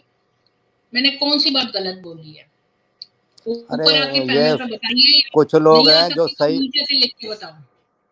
सही आई बात एम भी ड्रंक, आप ड्रंक क्यों बर्दाश्त है? नहीं कर सकते। आप गलत नहीं बोल रही हो, आप तो सिर्फ व्याख्या कर रही हो ना उसकी पर्सनैलिटी की। मैंने तो ये बताया है कि वो क्या था, और पागल की डेफिनेशन बताइए, और उस पर वो खरा नहीं उतरता। वो पागल नहीं था। मैंने तो सही बात बोली है। नहीं, एक मैं आपसे जैसे डिबेट करने वाली थी, पर मैं आज इतनी ज्यादा ड्रंक हूं कि मैं खुद पे कंट्रोल है।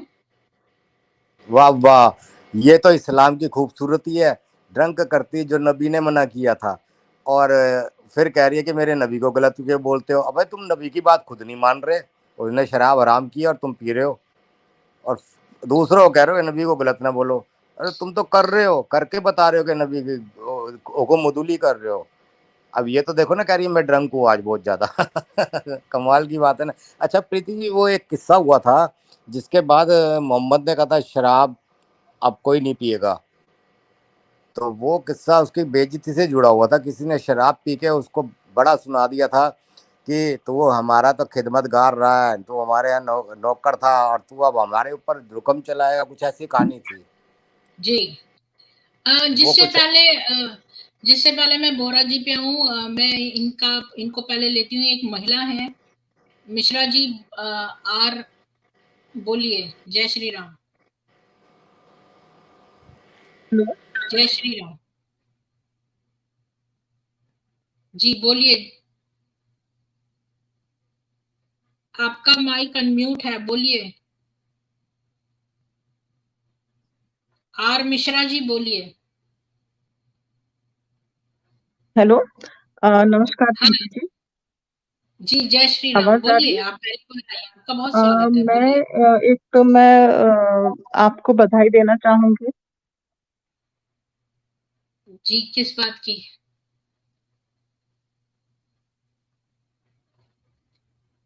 जी बोलिए, हाँ। किस बात की अ, बधाई? नमस्कार। ये कि आप मैं आपका पहले से देखती हूँ तो मुझे यही लगता था कि आपको डर नहीं लगता क्या? आप ऐसे ऐसे टॉपिक्स पे बात करती हैं। और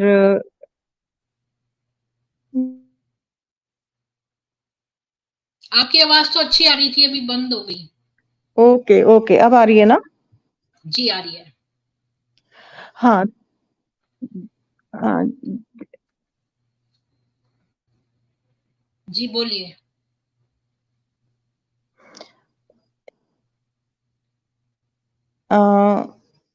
इस बात की कि आप इतने बोल्ड टॉपिक्स लेती हैं। हाँ, तो मुझे ये लगता था कि आपको डर नहीं लगता क्या? कि ऐसे टॉपिक्स आप लेती हैं? नहीं, दो तीन आंसर है। मैं आपको पहली बात बताऊं कि मैं वैसे ही किसी के बारे में ऐसे ही डिस्कस नहीं करती हूँ। ये तो एक साइकियाट्रिस्ट ने लिखी है किताब, वो खुद साइकियाट्रिस्ट है, वो तो साइकोलॉजिस्ट से भी ऊपर होते हैं, ये मनोवैज्ञानिक चिकित्सक हैं, इन्होंने किताब लिखी है मोहम्मद के बारे में। तो यही लेकिन तो ये मुझे किताब जी बैन कैसे नहीं हुई? मुझे तो ये लग रहा है ये किताब बैन कैसे नहीं हुई? नहीं, मतलब उस बंदे को भी इन लोगों ने जान से मारने का किया है। अब वो, मैं उनको पहले इनवाइट करने वाली थी अपने चैनल पे, पर मैंने देखा कि वो अब गुप्त अज्ञात जगह पे रह रहे हैं, और उन्होंने लिखा है कि उनकी जान को कई बार धमकियां आ गई हैं किताब लिखने पे, तो इसलिए वो नहीं आते अब किसी के चैनल पे, तो इसलिए मैं नहीं किया। तो यहाँ पर जो भी उन्होंने उदाहरण दिए हैं वो बिल्कुल मोहम्मद की जीवनी में इब्ने इशाक लिखता है, जो सबसे पुरानी उसकी किताब है सीरत रसूल अल्लाह, उसमें सब दिया है मोहम्मद की बायोग्राफी, उसमें दिया हुआ है कि मोहम्मद ने क्या क्या कार्य किए। और वो अगर हम देखें साइकियाट्रिस्ट, तो जितने भी वर्ल्ड के साइकोलॉजिस्ट की परिभाषाएं हैं उस पर हम देख रहे हैं।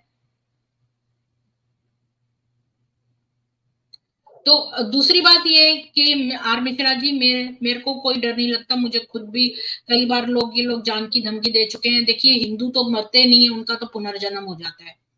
अगर मेरा मेरा साथ कुछ हुआ भी तो मुझे कोई भी डर नहीं है, मैं तो मर के और भी 10 गुनी ज्यादा पावरफुल और इन सबको तबाह कर दूंगी, जितने भी नर पिशाच हैं। इतनी मैं शक्ति रखती हूँ और मेरा अपना विश्वास है। हमें सबको सत्य के मार्ग पर चलना है और सत्य से डरना नहीं है। चाहे कल मरते हो तो आज मर जाए, मुझे कोई इस बात का डर नहीं है बिल्कुल। प्रीति जी, मिश्रा मैंने जी, कहीं एक आप जगह भी जरा सुना अपनी था। शक्ति जुटाइए, आप भी बहादुर बनिए थोड़ा। प्रीति जी को देखिए कितनी बहादुरी से ये सब कर रही हैं काम।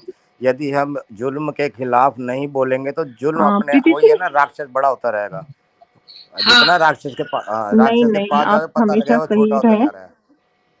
और आपको पता है आर मिश्रा जी, मैं आपको वफा सुल्तान की अगर आप किताब पढ़ें तो उसने सबसे पहले कहा है कि एक छोटी सी कहानी है 2 मिनट की, कि एक आदमी होता है, वो जाता है, एक बहुत ही सुंदर जगह होती है, वहां जाता है तो देखता है सबके मुंह लटके हुए हैं और सब इतने उदास घूम रहे हैं, तो उसको बड़ा आश्चर्य होता है, इतनी सुंदर जगह है तो लोग खुश होने चाहिए।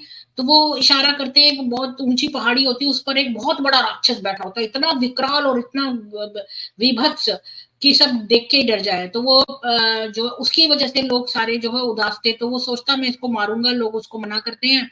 मैं बहुत शॉर्ट में जल्दी से सुना रही हूँ। तो वो फिर पहाड़ पे चलने लगता है और वो आश्चर्य से देखता है कि जितना जितना वो ऊपर चढ़ता जाता है, राक्षस उतना ही छोटा होता जाता है। फिर इतना छोटा हो जाता है कि जब वो ऊपर चोटी पे पहुंचता है तो वो उछल के उसके हाथ में आ जाता है।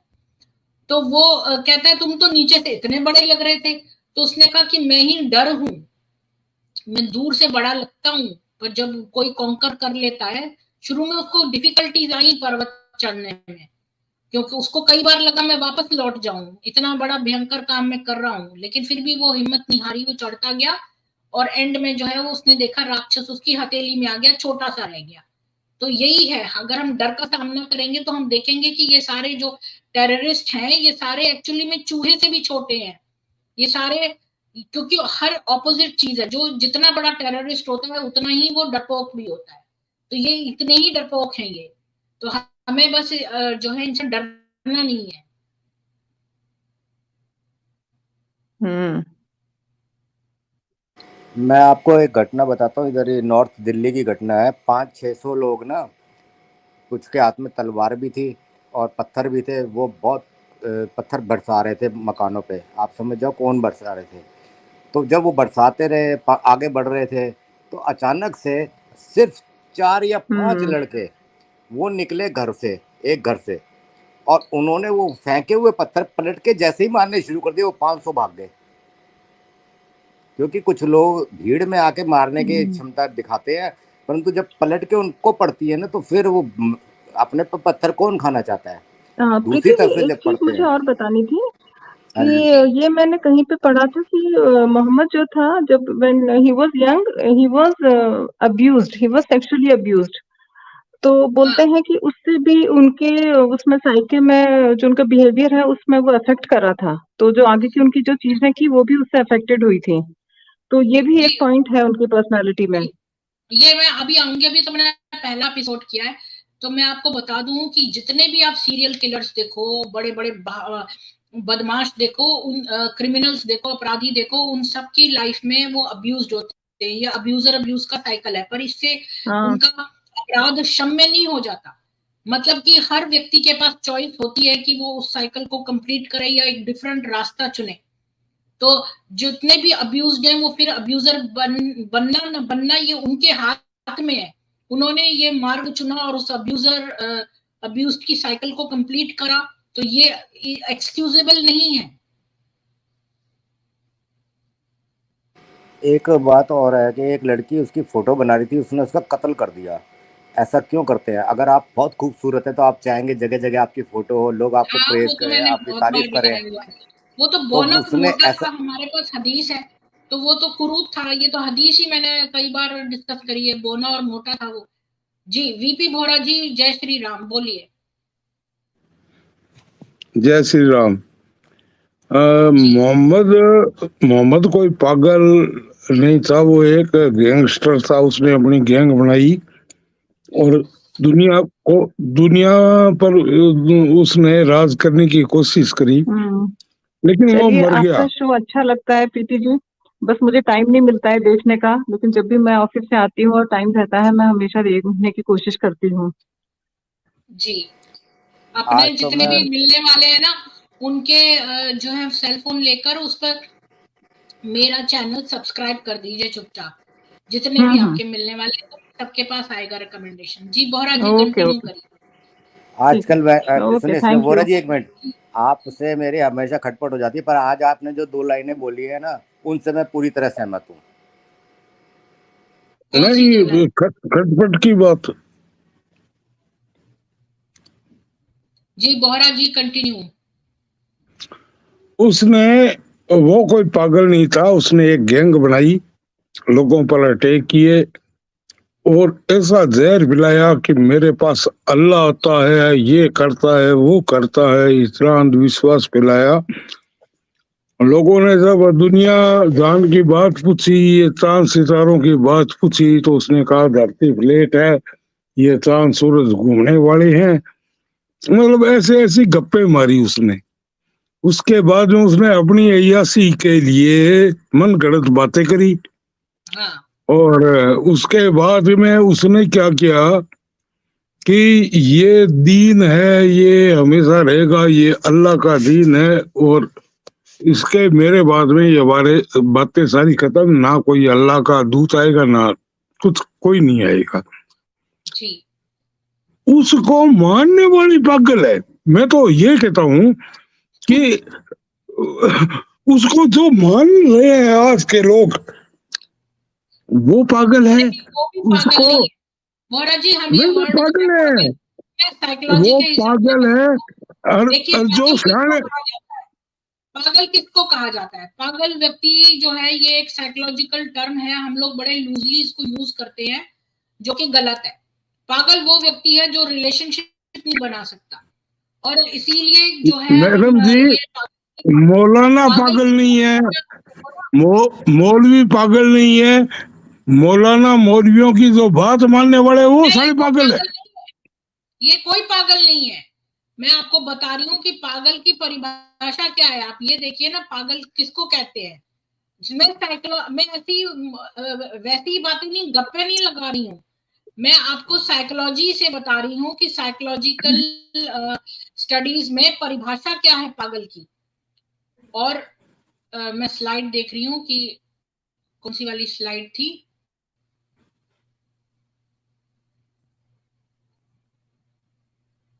पागल जो है वो नहीं है, वो बिल्कुल भी।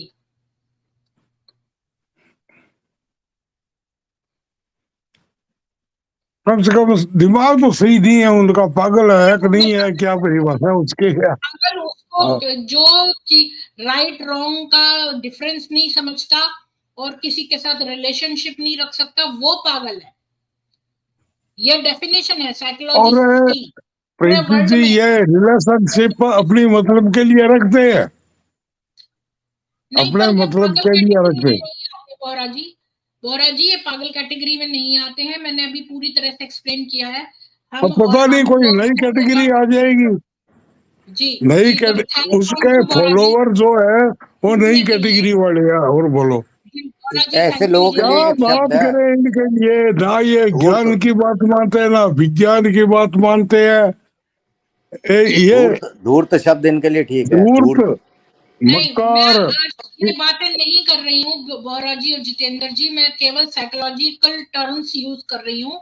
और अगर आप मोहम्मद को साइकोलॉजिकल टर्म देना चाहते हैं तो आप कहिए कि वो एक सैडिस्टिक नार्सिसिस्ट साइकोपैथ था। ये एक करेक्ट वर्ड है जो मैं आगे अब वो बताऊंगी। वो एक अभी और मैं छोड़ दिया, नेक्रोफिलिक। नेक्रोफिलिक नहीं, नेक्रोफीलिया नहीं, मैं अभी आपको धीरे धीरे बताऊंगी वर्ड्स। अभी हमने आज खाली ये बताया है कि वो पागल नहीं था, वो उसको पता था राइट एंड रॉन्ग का डिफरेंस, और इसलिए उसको पागल कह के इंसैनिटी क्लेम नहीं कर सकता। अगर मोहम्मद पर मुकदमा चलाया जाए तो वो इंसैनिटी क्लेम नहीं कर सकता।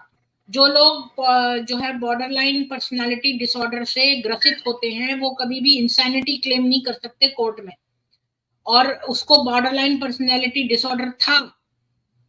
उसको जो है सारे उसके जो है मैच करते हैं सोशियोपैथ से भी, लेकिन सोशियोपैथ जो है वो उदासीन रहते हैं और ये उदासीन नहीं रहता था।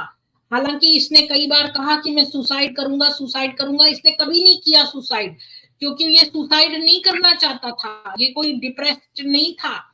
ये सुसाइड केवल लोगों को आकर्षित करने के लिए इसको यूज करता था, इस चीज को, और मदद मांगने के लिए। ये सब उसके प्लान के अंतर्गत था, क्योंकि ये साइकोपैथ था। साइकोपैथ हमेशा प्लान करके करते और हैं, सोशियोपैथ प्लान नहीं करता है। कृष्ण ये विक्टिम कार्ड खेलता था और वो आज के मोमडन भी खेलते हैं। हाँ, विक्टिम वो कार्ड कुछ बिल्कुल नहीं खेलते है हैं ये। हाँ, जी, विक्टिम कार्ड खेलता था। विक्टिम कार्ड आपको पता है बस। जान के अजीब लगेगा कि ये लोगों की हदीसों में ये भी लिखा है कि अगर आप नमाज पढ़ रहे हो और आपकी गैस निकल जाए तो तुरंत अपनी नाक बंद कर लें, जैसे कि आपने किसी और ने छोड़ी है। इस तरह से ये लोग विक्टिम कार्ड ऐसा जबरदस्त खेलते हैं कि मतलब खुद अटैक करके फिर से प्ले करना विक्टिम। बस यही है इनका, और इससे ज्यादा कुछ नहीं है। और पागल जी, तो क्या है ये, मतलब ऐसे ही लोग हैं जो ना मतलब इनका कोई समाज। बहुत लूजली वर्ड यूज कर देते हैं। हम सोचते हैं साइकोपैथ मतलब जो कुल्हाड़ी लेकर आ रहा है मारने के लिए, ऐसा नहीं है। ये लोग सामान्य शक्लों के लोग हैं जो हमारे बीच में जो है घूमते हैं और हमें पता भी नहीं है कि ये इतने खतरनाक लोग हैं। एक एक जो ये नार्सिसिस्ट होते हैं ये भी खतरनाक होते हैं। तो हम, और ये तो नार्सिसिस्टिक साइकोपैथ था, और ये सैडिस्टिक नार्सिसिस्ट साइकोपैथ था। और सैडिस्टिक आज हमने दो चीजें देखी, एक तो पागल नहीं था, परपीड़क था। सैडिस्टिक था क्योंकि डेफिनेशन के हिसाब से साइकोलॉजिस्ट की जो मान्य डेफिनेशन है पूरे वर्ल्ड में, किसी बच्चे, किसी वृद्ध पुरुष या महिला या किसी जानवर को पीड़ा देने वाला व्यक्ति परपीड़क की उसमें आता है। और इसने बालकों को मरवाया। 900 बनु कुरैजा के जो ट्राइब थी उनके बच्चों के प्यूबिक हेयर देख देख के मारा, रात में सोते हुए बच्चों को मारा। इसने सारे कुत्ते मरवा दिए। इसने किरफा नाम की एक वृद्ध महिला के दोनों पैर जो है 2 ऊंटों से बांध के बीच में से चिरवा दिया। तो जो परपीड़क है ये डेफिनेटली परपीड़क था, ये सैडिस्टिक था। इसको दूसरों को पीड़ा देने में आनंद आता था। इसको खजाना मिल गया फिर भी इसने किनाना की आंखों में गर्म कीलें घुसवा दी, उसके हाथ पैर कटवा के उसके जलता हुआ अंगारा उसकी छाती पे रखवा दिया। तो इतनी ज्यादा क्रूरता कौन करता है? एक सैडिस्टिक व्यक्ति जिसको दूसरों को तंग करने, जिसको दूसरों को पीड़ा देने में आनंद की अनुभूति होती है। इसलिए हम ये मतलब ये दुर्योधन और रावण से भी ज्यादा क्रूर आदमी था। अब पता नहीं डॉक्टरी रिसर्च में क्या मिलेगा क्या नहीं मिलेगा, इतना गंदा आदमी था ये। जी बोरा जी, मैं और इसका जो कल्पित अल्लाह है, इसका जो कल्पित अल्लाह है उसका ये बहुत बड़ा दल्ला बढ़िया बेहतर उड़े बढ़ाई है, मिलेगी तुम्हें, ऐसा करेगा वैसा करेगा। ये दलाली नहीं तो और क्या है? जी जी। तो बस इतना ही कहूंगा। बैटरी डाउन हो रही है मैडम जी, अभी क्या करूं मैं। ठीक है, चलो आप धन्यवाद आप जितेंद्र जी। कल आपको भजन कुछ भजन की स्ट्रीम रखो, कल भजन की स्ट्रीम अपना जो वो ठीक। अनुशासन है वो बनाए रखो। एक दिन फिक्स कर दिया, उसी पे चलते रहो, चाहे इसका बाकी दूसरा पार्ट संडे नहीं, को कर बाद लेंगे। में मैंने ये सोचा कि क्या संडे की जो सभा है उसको कंबाइन कर दें, भजन और संडे सभा को। तो कल क्या करोगे फिर? कल इसी का दूसरा एपिसोड कि वो साइकोपैथ था कि नहीं। अच्छा, कंटिन्यूटी बनी रहे जिससे। मतलब ये कि फिर संडे को सनातन सभा और उसमें कोई आता नहीं है तो भजन का रखेंगे तो सारे आने लगेंगे, तो भजन रख हाँ लेंगे और बीच में बातचीत भी रख लेंगे, तो वो हाँ, संडे को हो जाएगा। ये ठीक रहेगा कि यही कल रख लो, ये कंप्लीट कर लो। और क्योंकि कल वो कोई भारत पाकिस्तान का मैच भी है, बहुत सारे लोग जो क्रिकेट में इंटरेस्ट रखते हैं वो मैच में लग जाते हैं, फिर इस समय कोई स्ट्रीम देखता नहीं है तो। मतलब साइकोपैथ भी कर लेने से पूरी किताब खत्म नहीं होगी। ये नेक्स्ट टॉपिक है कि वो साइकोपैथ था कि नहीं। आज हमने ये प्रूव किया कि वो सैडिस्टिक था और वो पागल नहीं था। अब हम अगले में प्रूव करेंगे कि वो साइकोपैथ था कि नहीं, फिर इसके बाद नार्सिसिस्टिक प्रूव करेंगे। हाँ, वो पागल तो नहीं था, देखो बड़ी योजना बना के चलता था, और उसे जहाँ लगता था ना कि यहाँ मेरे विपरीत स्थितियां हो जाएंगी, वहां से भाग लेता था। अगर पागल हाँ, होता तो उसे तो पता ही नहीं लगता। कई जगह पे ऐसा दिखाई दिया कि जहाँ उसको लगता पागल के था दो कि लक्षण पागल के दो लक्षण है, जो सही गलत को ना समझ सके और जो रिलेशनशिप्स ना बना सके। तो ये दोनों लक्षण जो है वो उसमें नहीं थे, इसलिए वो और पागल तो डेफिनेटली नहीं था। हाँ, इसके जो खास लेफ्ट हैंड राइट हैंड थे ना, अबू बकर और उमर, ये थोड़े बलशाली थे, तो उनसे बना के रखता था, उन्हें नाराज नहीं करता, चाहे वो कुछ भी कह रहे हो, उमर चाहे से उसकी डरता बीवी। भी था, हाँ, वो ज्यादा ताकतवर था और ज्यादा हिंसक था ना, तो वो बना के ज्यादा रखता था क्रूर उनसे। था। हम्म। हम्म। और ज्यादातर जी उन्हीं से एक्ट धन्यवाद करवाता था। जी। तो मैं ये स्ट्रीम क्लोज करती हूँ और सबको जय श्री धन्यवाद कृष्ण। जितेंद्र जी जुड़ने के लिए। तो जय श्री कृष्ण जी। तो मैं सब लोगों को बता दूं कि आज हमने जो है डेफिनेशंस देखी। पागल किसको कहते हैं? वो व्यक्ति जो है जिसको रिलेशनशिप्स करनी नहीं आती हैं और जो सही गलत का डिफरेंस नहीं समझता है, और तो इसलिए मोहम्मद पागल नहीं था। और हमने मैं एक बार फिर से ये दिखा देती हूँ, एक सेकंड, मैं फिर से इसको कवर कर लेती हूँ एक बार इस पूरी स्लाइड्स को कि हमने आज क्या क्या देखा। तो हमने सबसे पहले देखा, आज का हमारा टॉपिक था कि क्या मोहम्मद पागल था। तो हमने पहले देखा कि लोग जो हैं ये इन मुसलमानों का कोई जो है कंट्री नहीं होता, इनकी उम्मा होती है। और अगर ये इस्लाम में नहीं रहे तो फिर ये राज्य विहीन हो जाते हैं। दूसरी बात कि ये अगर हम मोहम्मद पे मुकदमा चलाते हैं तो मुसलमान कहते हैं कि आप तो इस्लामोफोबिक हैं, क्योंकि आपको जो है कुरान में अगर घृणित आयतें मिल गई हैं तो जो है तुम डरने लग गए हो, तो तुम्हें शर्म आनी चाहिए, तुम इस्लामोफोब हो।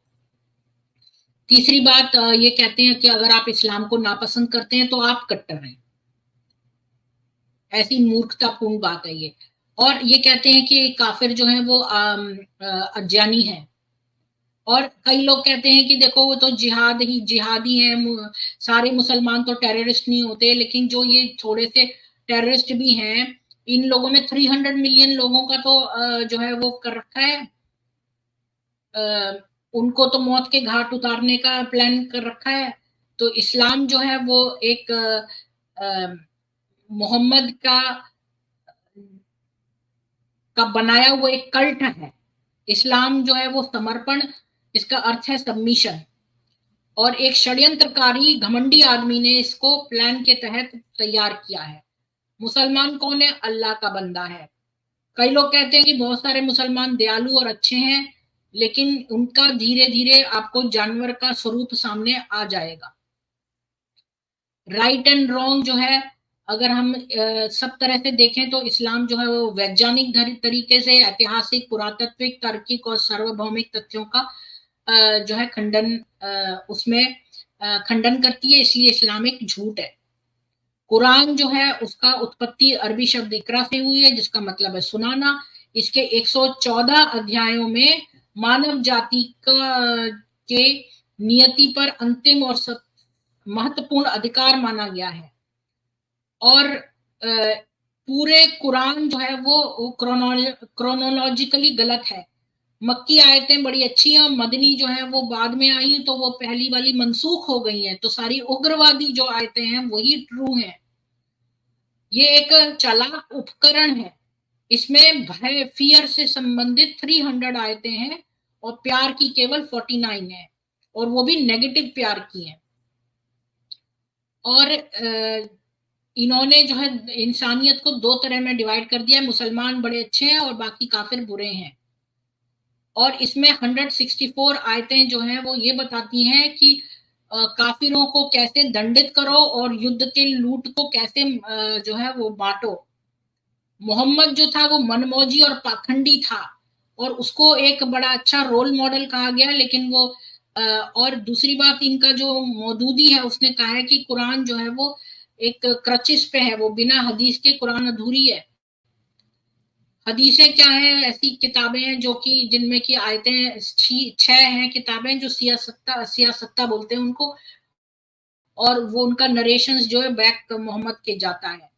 उसमें माइक्रो मैनेजमेंट दिया है कि कैसे खाए मुसलमान, पिए, सोचे, चले, सोने का, शौच करने का, बातचीत करने का, दान करने का, शादी करने का, बात करने का, धोने का, वादा करने का, आहार का, व्यापार का, गुलाम बनाने का, नमाज करने का, सब कुछ। और शरिया कानून के लोग फॉलो करते हैं। तफसीर और सीरा जो है वो मोहम्मद की, पैगंबर की जीवनी है। और जो आप कहते हैं ना कि इसमें से पत्नी की पिटाई और जो स्लेवरी और ये सब क्यों नहीं रिमूव कर देते, तो क्योंकि इनका इस्लामिक पूरा कार्य प्रणाली ही इस पर निर्भर है, तो ये इसको रिमूव नहीं कर सकते। मोहम्मद कौन है? पूरी कुरान में जो है हम करके आया है, जिसका मतलब है कि लेखकों ने लिखा है, लेकिन मोहम्मद का नाम आपको नहीं मिलेगा, इन्होंने ब्रैकेट में बाद में डाला हुआ है। मोहम्मद का मूल्यांकन हमने पहले ही कर दिया है कि मोहम्मद पागल नहीं था, क्योंकि पागल लोग रिलेशनशिप नहीं बना सकते और सही और गलत के बीच में डिफरेंस नहीं कर सकते। बॉर्डरलाइन पर्सनैलिटी डिसऑर्डर से ये जो है वो था, इसको बॉर्डरलाइन पर्सनैलिटी डिसऑर्डर था, और ऐसे लोग जो है वो इंसैनिटी क्लेम नहीं कर सकते हैं। और फिर हमने देखा कि जो है ये लोग इतने साधारण लोगों के बीच में घूमते फिरते हैं, हमें लगता है कि भाई कोई साइकोपैथ होगा तो वो कुल्हाड़ी लेकर आएगा, ऐसे लोग नहीं होते। इनकी शक्लें बिल्कुल आम व्यक्ति की तरह से हैं। और इसने ये परपीड़क था, इसने बहुत जो है इसने विक्टिम कार्ड खेला, इसने कैसे अपनी पूर्व से योजना बना के किया, ये पूरी तरह से वाकिफ था अपनी हरकतों का। और पागलपन जो है, इसने, लोग कहते हैं कि ये भाई पागल था कि भाई नशीली दवाएं, तो जो लोग नशा करते हैं वो भी एक्सक्यूजेबल नहीं है। और लोग कहते हैं कि उसको बिल्कुल समझ थी, और इनको टेस्ट भी करते हैं लोग, तो उसका टेस्ट भी किया जाएगा। क्योंकि अभी एक मैंने एक केस बताया था, पीपल बनाम जॉन वेन गैसी, तो जिसमें गैसी जो था उसने 33 युवा लड़कों का हत्या की थी, और उसने अपने आप को इंसैनिटी क्लेम करने की कोशिश की, पर अदालत ने उसको उसकी याचिका खारिज कर दी, क्योंकि ये आप इंसैनिटी क्लेम नहीं कर सकते। और मोहम्मद के अंदर भी हमने देखा कि सबसे पहले वो क्या एंटी सोशल एलिमेंट से पीड़ित था? नहीं था, एंटी सोशल नहीं था वो, क्योंकि वो जिम्मेदाराना हरकत करता था, गैर जिम्मेदारा नहीं था। और दूसरे वो शराब पीने की प्रवृत्ति उनमें होती है, एंटी सोशल में इसमें नहीं थी।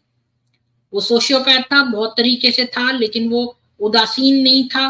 वो कोई कहता था कि मैं सुसाइड कर लूंगा, पर उसने कभी करा नहीं सुसाइड, क्योंकि वो लोगों को केवल अट्रैक्ट करना चाहता था ये कह के।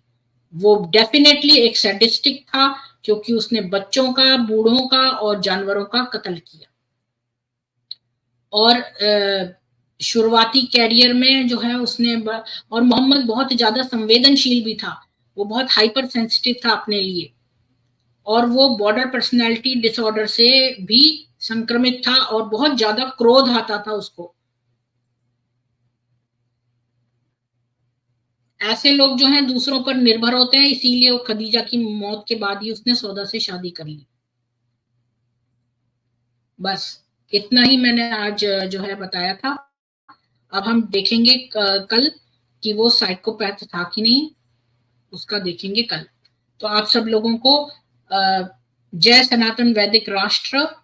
जी वासुदेव स्वामी जी कह रहे हैं वो एक प्रेत ग्रसित व्यक्ति था, पागल नहीं था, साइको था। बिल्कुल सही। टेरर बन के भेजा गया, ऐसी हदीसों में आता, बिल्कुल सही। मोहम्मद की पर्सनालिटी मिसाल, बिल्कुल जिसको फॉलो करोगे वैसे ही बन जाओगे। आदिशक्ति जोत कह रहे हैं there was a goddess at all and her two sisters pagans worship these goddesses and probably took the name from there. जी रेड मिल जी बिल्कुल यस। विभू जी आपका बहुत स्वागत है। बिल्कुल नार्सिसिस्टिक साइकोपैथ किलर था, बिल्कुल। हाँ बिल्कुल, उसके बच्चे कैसे होंगे, बिल्कुल उसको फॉलो करने वाले सुन्नत जिसकी सीरियल किलर को फॉलो करोगे तो फिर वैसे ही आ जाएंगे गुण अवगुण। मोहम्मद का खौफ था। सहर अली मिर्जा जो है बैटमैन के लिए गंदी बात लिख रही थी, तो मैंने उसको गाली दे रही थी, तो मैंने उसको टाइम आउट कर दिया था। जी तो आप सब लोगों को जय सनातन वैदिक राष्ट्र। मिलते हैं कल सामवेद में।